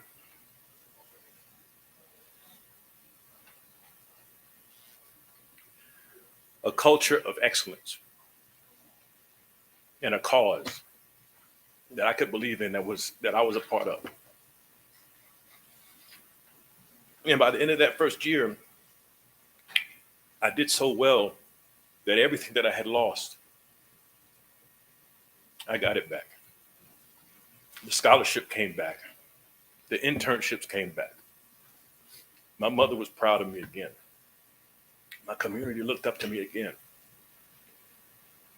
And that's where my CV picks up. That's where you have. So you have what happened after that. And so, you know, it's probably not a good look to start off a position like this. It's probably the most pivotal appointment in my career. It means a lot. And thank you so much for recommending me and for thinking so highly of me. And so I know it's unorthodox to start that off with failures and demonstrations of humility. But I think it's important for you to know, you know, as to who I am, I'm a product of an HBCU ecosystem. I understand the importance. I understand the need. I understand the cause. And so in terms of why I'm here at Southern, we're all a part of the HBCU. I didn't go to Southern. I knew of Southern, but I didn't come. It was too far. They wouldn't let me come all the way out here. But I recognize the importance of the lives that a Southern University saves. My life was saved by an HBCU. And so I'm here because I want to pay that forward. Everything that was poured into me that allowed me to be successful, I'm here to give that back. So I hope that answers your question. It does, and I'm very happy that I asked you to come up. And let me tell you something, as far as I'm concerned, you could not have started off any better. That was a very compelling story, and one that I certainly will is reflective of a lot of young men and women who come to us through various routes and overcoming a lot of challenges. And so thank you. I want to be the first to welcome you to Southern University and to the family. Look forward to the leadership that you're going to provide over there. Thank you. I add to that, Dr. Martin, we thank you for your candor because I'm certain many of us share your circumstances. Humble beginnings. Myself, indeed, I had a couple of options to go to the sawmill and work with my dad or go to the Vietnam War. Obviously, this was a more viable option. It's always impressive, too, when you see a person, after looking at your CV, your curriculum, vita, and all those things. Humility is something I think is one heck of an attribute to have. When I reflect, not being extremely spiritual, Mr. Rutledge, but I go back to Matthew, I think it's 27th chapter, where it says, take my yoke upon you. He says, and I will show you that I am meek and humble of heart, and you shall find rest for your soul. I appreciate your candor. Are there any other questions or comments you want to direct to Dr. Martin? Please. Sam, I just want to comment. I didn't know I was going to have to bring onions to the meeting today, but I teared up a little bit, brother. I'm proud of you, and I'm sure all of us at some point had some challenges as well. So starting off like the morning said with the humility might have been the best thing you could have done. So we appreciate you. We're looking forward to big things. I don't know if I was listening to the Book of Job or to Leader Martin, but Mr. Martin, we appreciate you. So thank you, and looking forward to you to take us to that next level. Thank you. Thank you very much. Say something. Mr. Chairman. I hear a lot of congratulations. I heard the same thing when Dr. Gant name was on the agenda in Shreveport in celebration, and we hadn't voted yet. Unless my memory's failing me, we haven't voted yet. I firmly believe it's all done. I think we voted. I think we voted. And after that, after what I heard, you can drop the mic. That's what I say. So welcome aboard, and I'm premature, but I tell you what, it's kind of like to say in the church, you're coming right on time. So we need you, and we'll see what happens with this vote. But, congratulations. Yeah. Well, before we move to the motion, would there be any other individuals who would care to make comments or ask questions of Dr. Martin while he's at the podium? So my observation is this candidate is a product of a process on this campus. A search committee, representative, the chairs of every department in that school, the alumni, business and industry representatives, and I think is an exemplar of how we go about doing this and the kind of candidates that will come through that process. I won't say to you, Dr. Martin, I knew your background that you talked about this morning, but intuitively I thought, this is a person that can lead our College of Science and Industry into the future in a powerful way. So I thank you for taking the time to be here today. Thank you very much, Mr. President. And thank you, Dr. Martin, for sharing with us. Thank you. Thank you all. Thank you for your time, and thank you for the opportunity. Right. Let us get to the formal. Chair will, after all has been said, Chair will solicit a motion on action items A and B. We'll hold C out because I see my distinguished individual back there. What is your pleasure, ladies and gentlemen, on action items A and B? Go, Bo. Okay, I get a motion from Dr. Williams that the action items A and B would be accepted and approved and global. Did I get a second? second from Mrs. Hale. Those in favor, please let it know by the sign of aye. Aye. Opposes nay. Okay, now you are in order, if you would. You may give applause to those approved, if you will. Thank you all. Thank you, ladies and gentlemen. Sorry, comment? He stepped out for a second. Okay, all right, good. We are now down to item C, and we hold this up for purposes. Mr. Rail is here, I think. These items deal with funding, basically from the System Foundation, and there were some individuals who wanted to be sure that the CEO would be in a position to come and make comments regarding these recommendations. Would you please, Al? You just want me to start? No questions specifically? No questions specific. All right.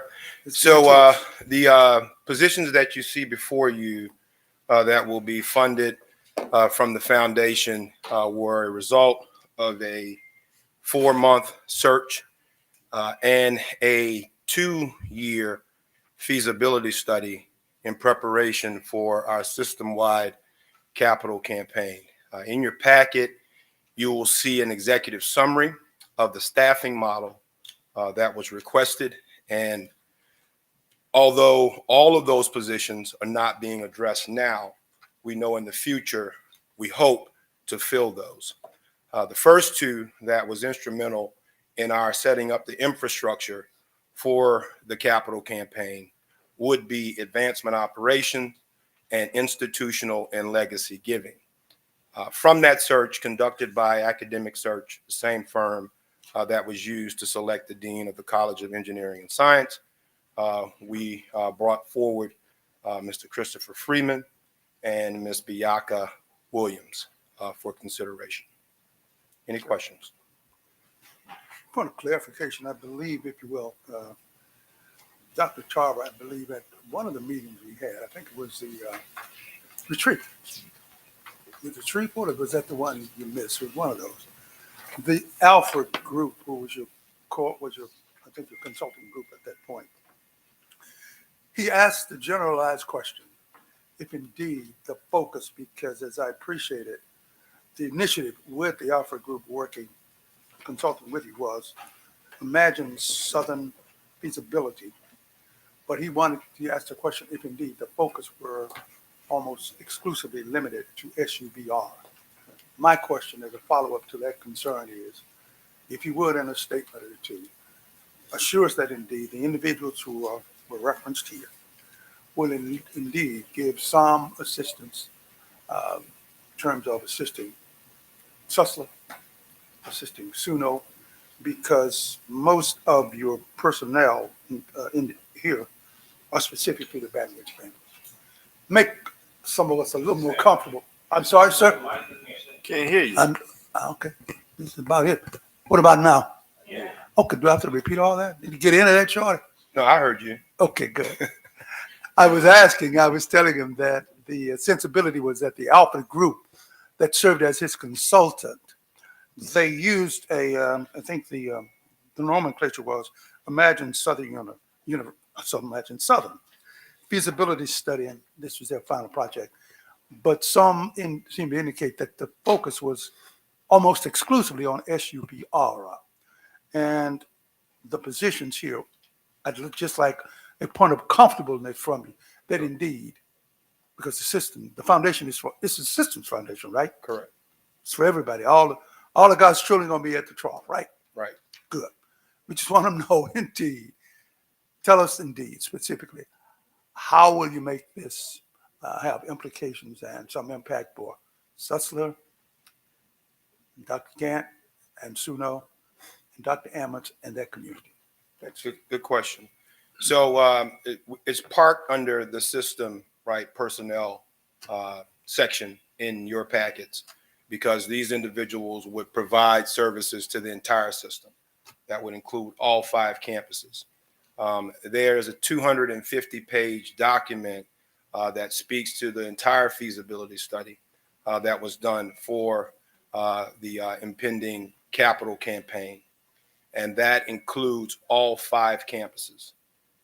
both Dr. Gant and Dr. Ammons were brought into the overall feasibility study by both groups of consultants to look at projects on those campuses that we would direct resources to through the capital campaign. I was looking for a kind of a nod of amen from him. I get it. Good. Are there any other points of questions, points of clarification? Just Please. one thank you, Mr. Harrell, for the foundation, as I appreciate it on the front end of these appointments, are going to support the financial commitments that accompany them totally. Is that correct? Correct.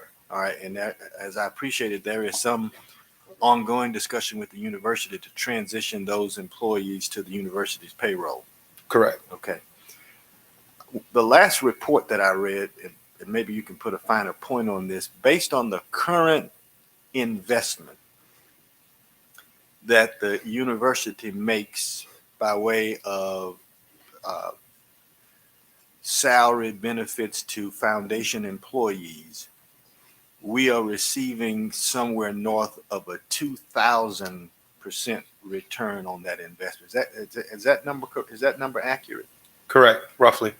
To give you the aggregate number, the total compensation that's invested in foundation employees, system foundation employees, is a little bit north of $950,000. In our last 11 audit reports, the foundation has directed, on average, north of $11 million back to the university and its campuses. The rough math is about 2,200% return on investment. And so taking that to its logical extension, it makes sense to conclude that if we invest more, we may realize a higher return on that investment. Correct. And those findings were also articulated by the independent consultants. Now, we always hate to make comparisons to LSU because we always preface them by saying we can't make the comparison. But I think at one of our past meetings, you gave a report that showed the number of development officers we have versus the number of development officers other institutions have. And you see the amount of revenue that's being raised or the return on that investment. What's the number? And I hate to put you on the spot. Sure. Do you have a rough comparison? Well, LSU, which is I don't want to use that as a comp, but if you look at other HBCUs, right, who are responsible for one campus, you look at Xavier in New Orleans, they have right at about 30 development professionals, where we have under 20 now here at Southern. When you look at LSU, which is a much larger institution, they have over 220 individuals who are dedicated towards institutional advancement. And when you look at that return on investment and the amount of money they generate and resources they direct, right, that comparison equals that return on investment. Thank you. And I want to publicly, as I have always, thank you for the leadership that you are providing at the foundation. The foundation is doing remarkable work. We got the biggest room in the world is the room for improvement, right?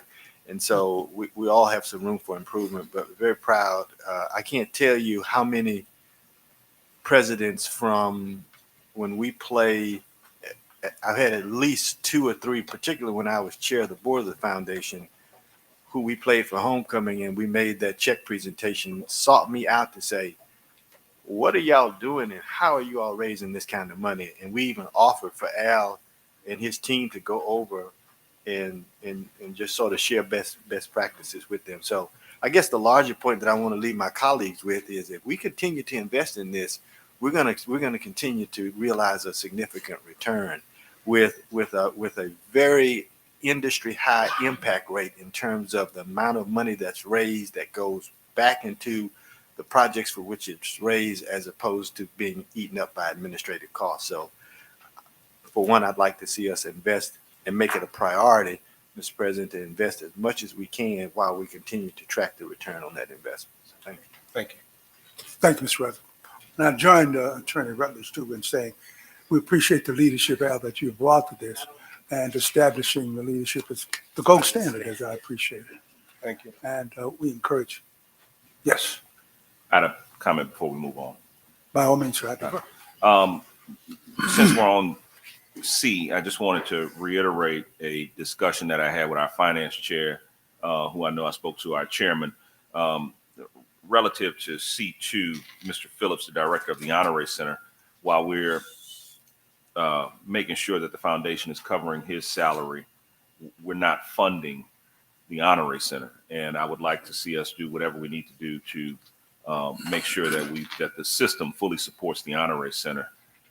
Because it's one thing to have the executive director paid from the foundation, but as Mr. Rutledge talked about, if we invest in it, we'll continue to grow a very successful program that is started in New Orleans and has moved to Shreveport, and I believe we're trying to branch out to Baton Rouge, and to show an example of the success of that program. I actually hired an Honore Center graduate at my law office, and the young man is just stellar. So I would like to see us invest in that program as much as possible. Thank you.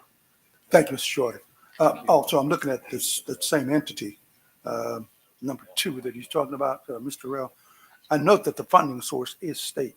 Is that indicative of the fact that indeed the university is sponsoring it?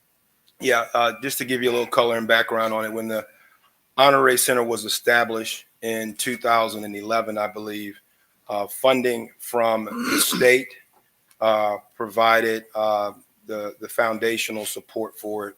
And then 2 very large sizable grants, one from the Kellogg Foundation and the Ford Foundation, funded the programming.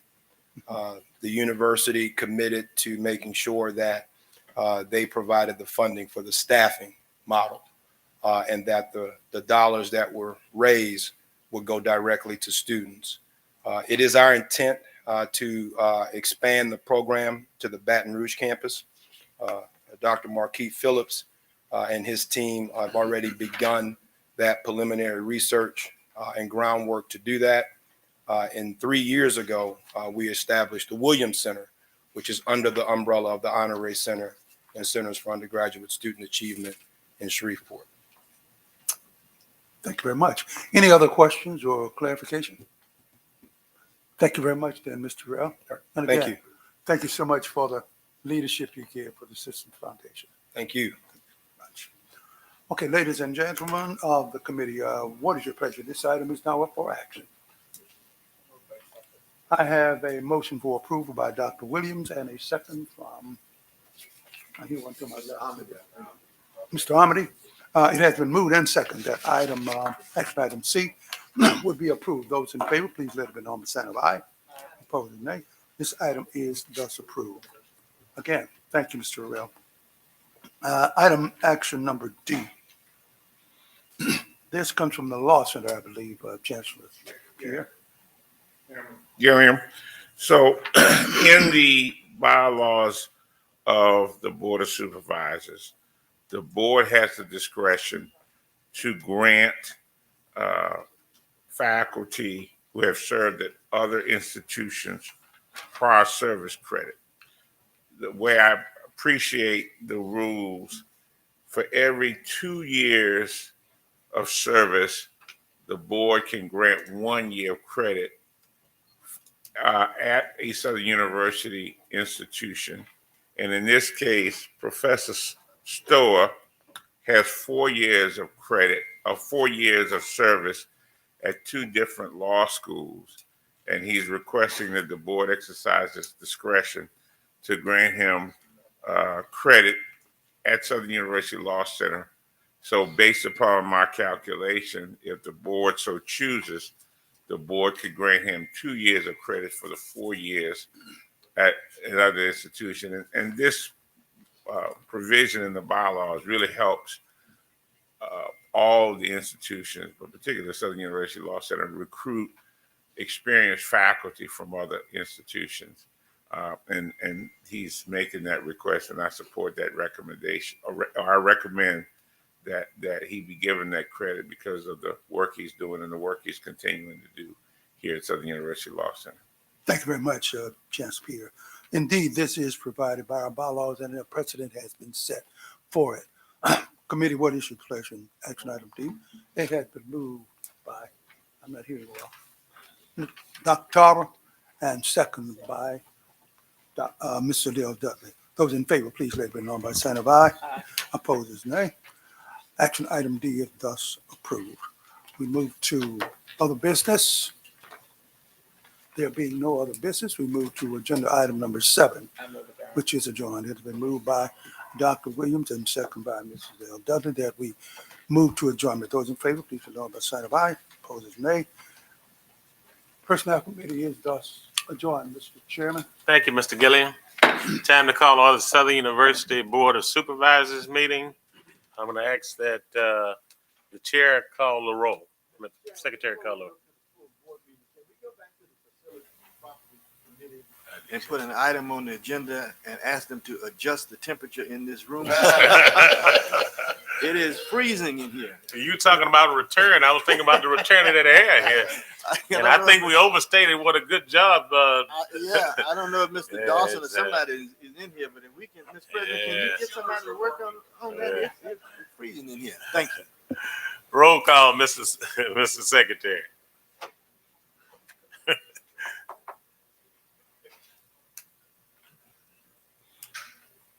Oh, I'm sitting here. I'm still thinking about how cold it is in here. Kind of froze up a little bit there. Yes, Mr. Myron K. Lawson. Present. Dr. Ronnie Whitfield. Present. Attorney Jody Amade. Ms. Zell Dudley. Mr. Raymond Fondell Jr. Mrs. Maple Gaines. Mr. Sam Gilliam. Mr. Paul Matthews. Mrs. Christy Reeves. Attorney Des Moines Rutledge. Attorney Edwin Shorey.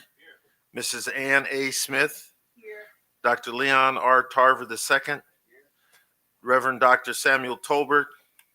Dr. Orlando Williams. Mr. Jairon Young.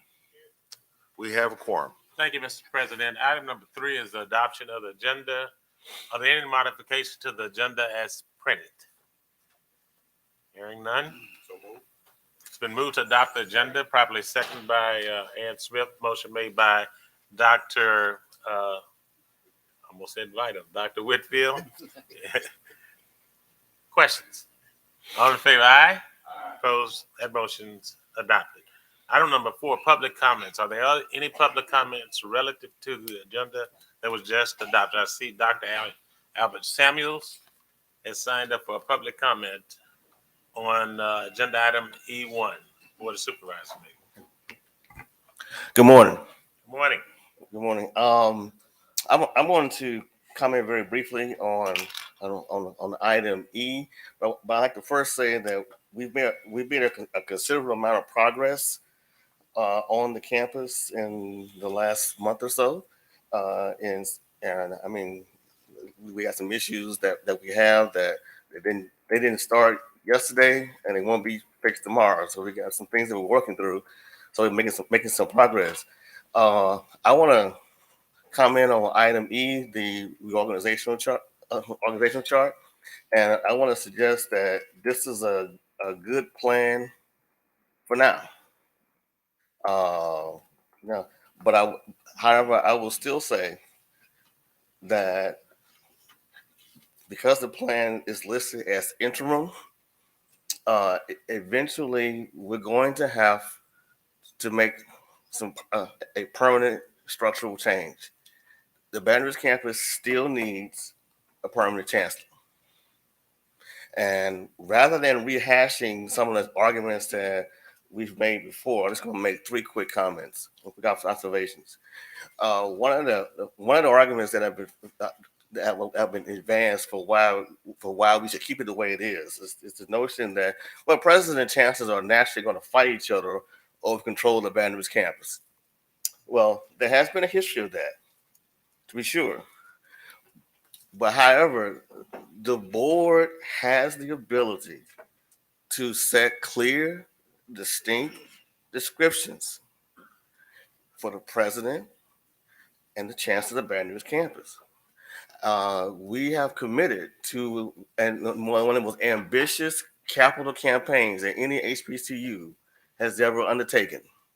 And that argues for the attention of the president to that effort.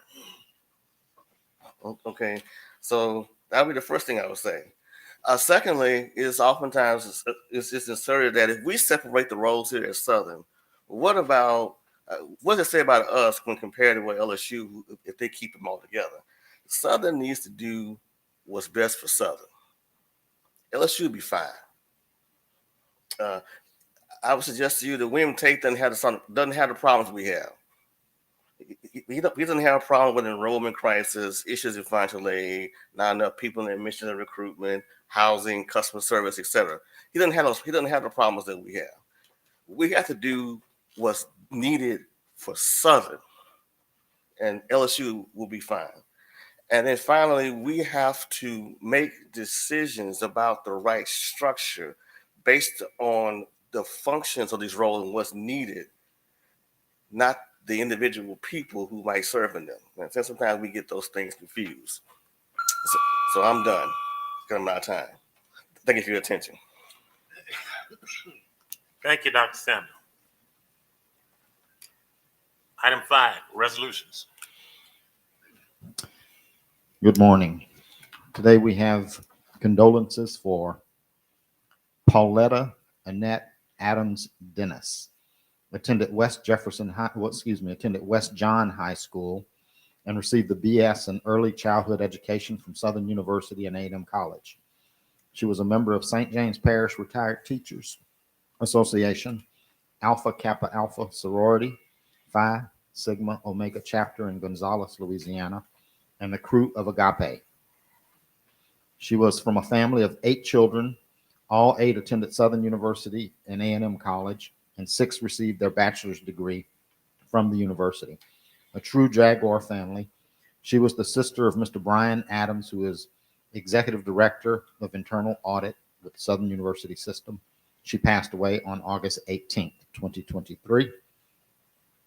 Erica Allison Bilbo graduated from O. Perry Walker Senior High School in 1980.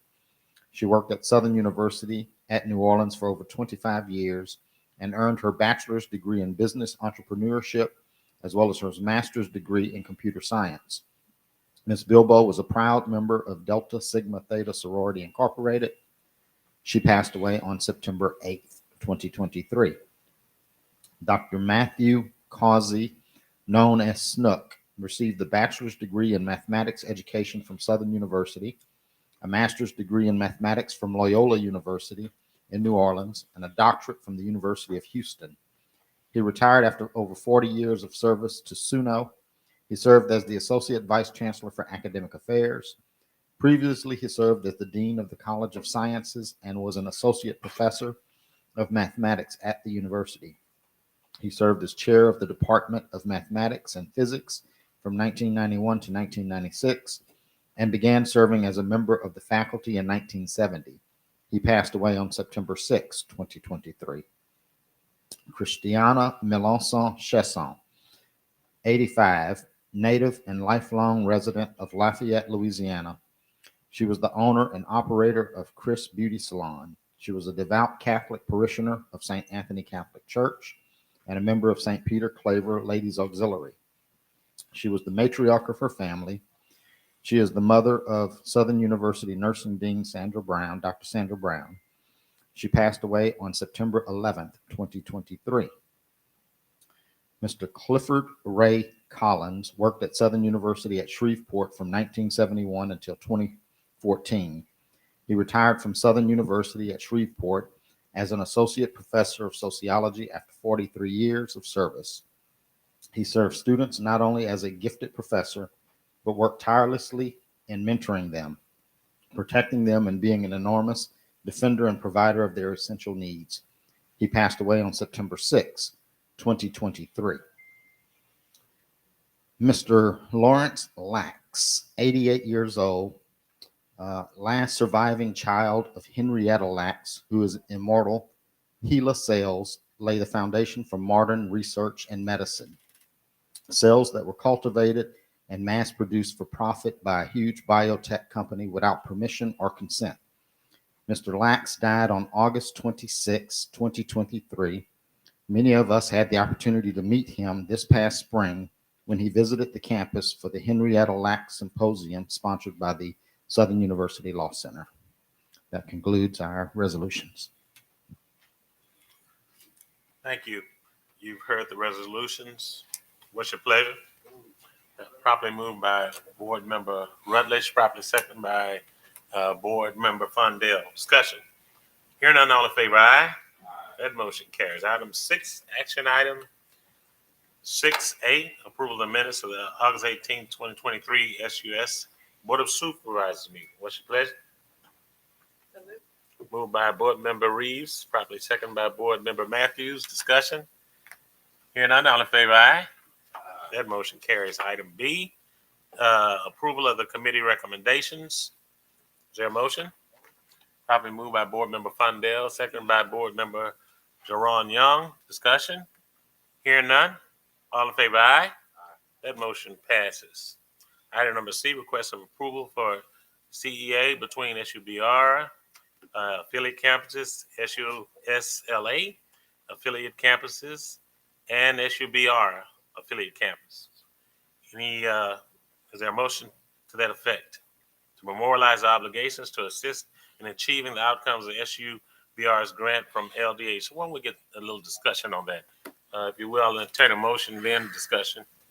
Board, moved by Board Member Rutledge, probably second by Board Member Dudley. Discussion. Chancellor, would you care, the President to Executive Vice President?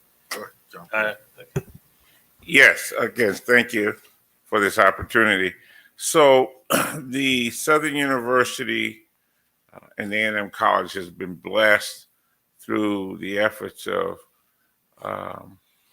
members of the board and Senator Fields and Secretary Phillips to be a recipient of a grant that really relates to COVID prevention and health disparities. The size of the grant is about $15 million over 2 years.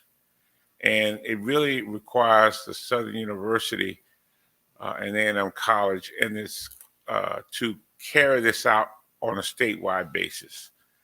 In order to really carry that out, with discussion with President Shields and members of the executive leadership team and the chancellors, it was determined that it would be best to have all of the campuses play a significant role in help carrying out the requirements of the grant and the benefits of the grant so that we could show the power of the system.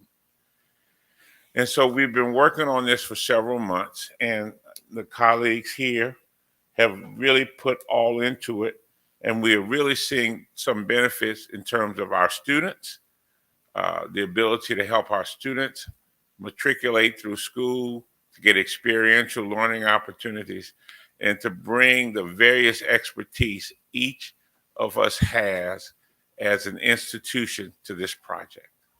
In order to do this, we developed a strategy and with the help of Ms. Desiree Honoré Thomas, figured out a process and our general counsel to do this by creating cooperative endeavor agreements. And really, we have to thank Dr. Stubblefield for helping us navigate through this process, a way to carry this out so that we can do things like what we did this past Sunday. We had a health fair festival in central Louisiana. It was well attended. We really had people that got the benefits of all the things that we bring to the system: nutrition, healthcare, health policy, et cetera. And there are a number of activities that are planned that are really part of the scopes of work that you see in this CEA that will be executed by each constituent institution. And we will see some of those benefits actually next month and going forward. So this is a great way to carry out this particular vision. And it's also a great way to brand the Southern University system as an institution that is a steward of place. And we hear the president talk about the institution needing to be a steward of place. This is a way for us to do that. This is a way to help us bring health care to the forefront of the minds of individuals in the state using all of the assets and the resources of the Southern University system. And I'd add that Central Louisiana event, one of the highlights was there must have been a couple of hundred of our students, substantially, most of them nursing students, that are there front and center, does two things. It gives them an opportunity to be engaged in the community and make real the education they're getting, and it makes obvious to the community, the broader community, our level of engagement. So thank you for the work that predates that development. That conference predates my arrival, but it's an extraordinary event, and this LDH grant allows us to build on that in ways that are really significant, that are helpful both to the campus and to the broader community in the ways that stewards of place should. Thank you, Mr. President. Chancellor Monica, would you stand up and say hello? She's certainly been doing some things. And as you make the way to the podium, I want to give a shout out to a guy that has been phenomenal, not only with this grant, with grants throughout the campus. Dr. Stubberfield, we're very, very blessed to have him. And if you want to know the do's and don'ts of a grant, you can go to Dr. Stubberfield. And we're so grateful. He's a quiet guy, doesn't look for attention, and I'm going to give him some today because he deserves it. So thank you, Dr. Stubberfield, for everything you're doing. This is $15 million. And Monica has been out kind of doing. Y'all remember her? At the retreat, huh? So we have dashboards, right? Yes, we do. And you're about to see some very exciting things. One of the things that Dr. Penning talked about was deliverables. What's going to happen as a result of the retreat? Remember, I said I'm not going to have a retreat where we don't follow up on what you all established as our goals. You'll be impressed. This is one of our goals: student outcomes, right? Monica, if you will, for a few seconds, maybe just share some of the things that this board has been driving throughout the beginning of the year as to what the goals were that we set. Absolutely. Good afternoon or good morning, Board of Supervisors. I'm pleased to report that as a result of your retreat, you now have 3 dashboards. One specifically that related to the pressure you put on yourselves to develop vision, mission, and goals at the board level. Most of those action items on the list pertain to how to articulate to the world and position Southern as a global best-in-class institution that fosters global leaders across disciplines and attracts faculty and subject matter experts, standing on the shoulders of the history that resides on the landmass and all 3 campuses. I'm happy to report that as a result of that goal, the second one became industry initiatives. And we found there are about 6 industry leaders that had been waiting in the wings to engage in that type of mission. And that was a result of 2 years of work of test and learning with the Law Center through Chancellor Pierre. 3 of those relationships are now in action. They are now green on your dashboard. On the previous one, most of them are yellow because they require further strategy and recommendations for your approval. On the industry initiatives, the first one would be Cisco. You heard from Scott McGregor. Last week, there was a kickoff meeting here on the campus, and an executive in charge of all enterprise relationships across the globe is a Southern alum. Jeff Moore came personally. He's been at Cisco 20 years. And they made a commitment, number one, to kick off the first ever system-wide network capability. First, wrapping it with secure cybersecurity standards that meet any enterprise, from Walmart to a bank. Think of that level of security that your system will now have. And then number 2, look at the priority list we're meeting with each chancellor on what smart technology, augmented reality systems, et cetera, may reside on top of that powerful network. That kicked off on Tuesday with all of the chancellors. Thank you, chancellors, for your commitment to that. Third is Aramark, your current organization that provides food services, They have a capital outlay that's been a capital investment, excuse me, that's been waiting since January. Very significant, multiple millions. And third would be T-Mobile. They are now looking at the stadium and a campus-wide solution and the broadband solutions that will extend you into community. All of those are now in the green because they have action items and recommendations for investment. So congratulations to you. The third one we're very pleased with. We looked at the industries that are represented by each of you, from our esteemed historian, who can tell the story from any continent on this planet, to Ms. Dudley from the Shreveport Port. We've now been read, to Ms. Christy Reeves, who recommended her agency of record to help promote the LDH grant. That is significant, and they are housed in Baton Rouge, 368. And they were already under conversations with the SULC. But with Ms. Dudley, we got read into 3 areas of immediate opportunity with the Department of Energy, who was here on Tuesday, to look at the carbon capture work that's being done across the state, a lot of which resides in her port work. To Ms. Orlando Williams, we still want to talk with you about your workforce development priorities as you see across the state so we can align the two and then see what co-located applied learning can happen in Susla. Project Cypress was funded with $660 million here in the state of Louisiana. You now are read into that process and positioned as a community engagement arm, thanks to Ms. Dudley. So you have about another 4 industry initiatives that bundle your capabilities for measuring how Southern as a system can change the world, and is changing it now, as evidenced by the St. Kitts delegation visit. You're on the map, but Cisco said you're a best kept secret.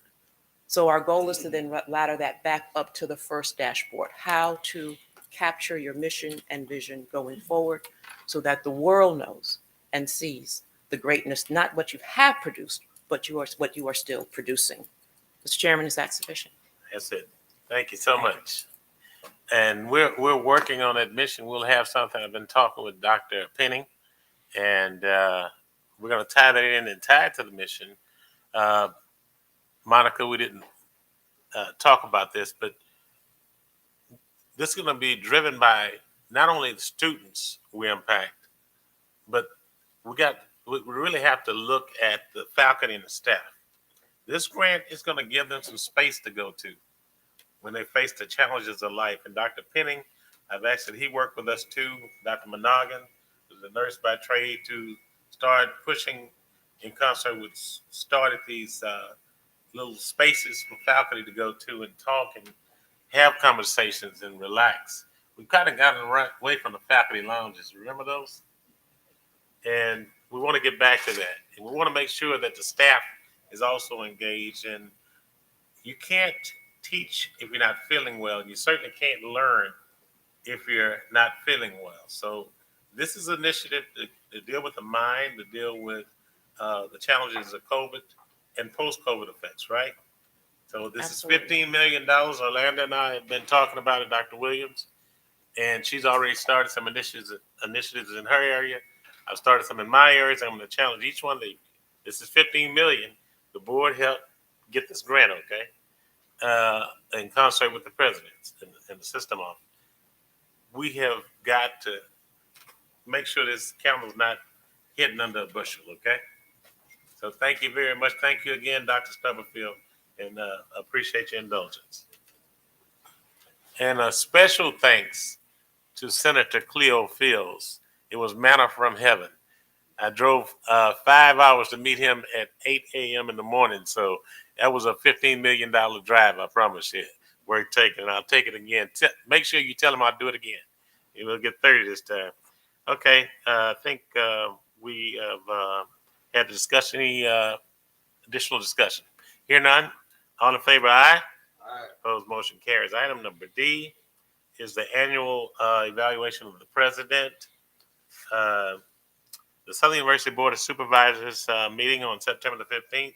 The Board of Supervisors at Southern University and Agricultural Mechanical College and its committees may meet in executive session to discuss a personnel matter.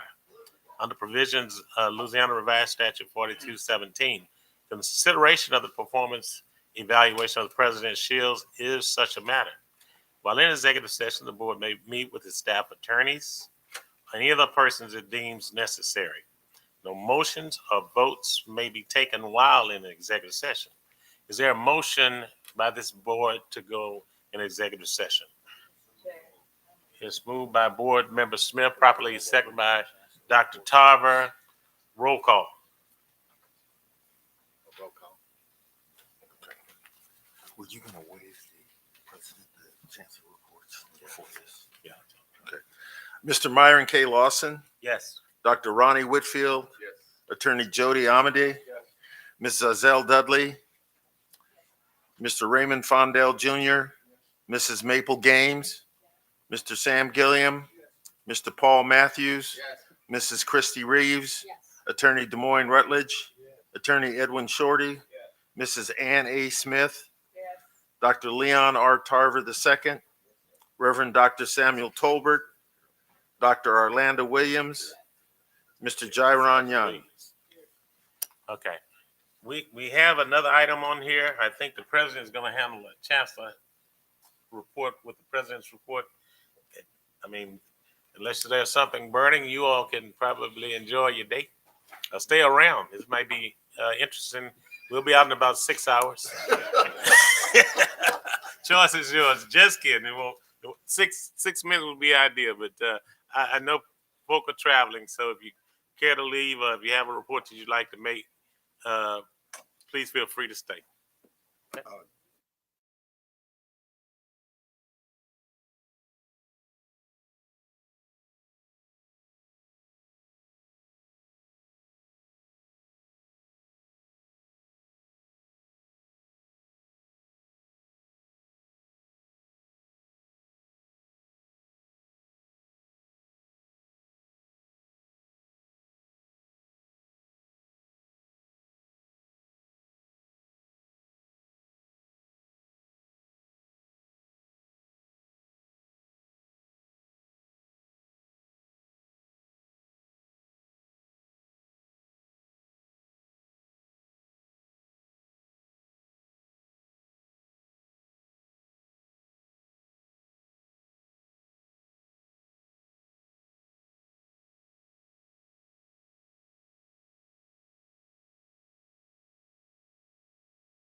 full of it. Okay. Hello again. While in executive session, the board discussed the performance evaluation of the president. While in executive session, no motions were made, nor votes taken. We're going to ask for the roll of the, let me see. He took his roster. Let's see if we can get the, let's go off the members on this. I'm just going to look at this. Okay. Is there a motion to go out of executive session? Got a motion by board member, I was trying to say Paul Matthews, second by board member Giselle Dudley. Roll call. Mr. Myron Yes. Lawson, Dr. Ronnie Whitfield, Attorney Des Moines Rutledge, Mr. Paul Matthews, Attorney Jody Amity, Dr. Leon Tarver II, Attorney Ed Shorty, Mrs. Maple Gaines, Mr. Ty Gyron Young. My apologies.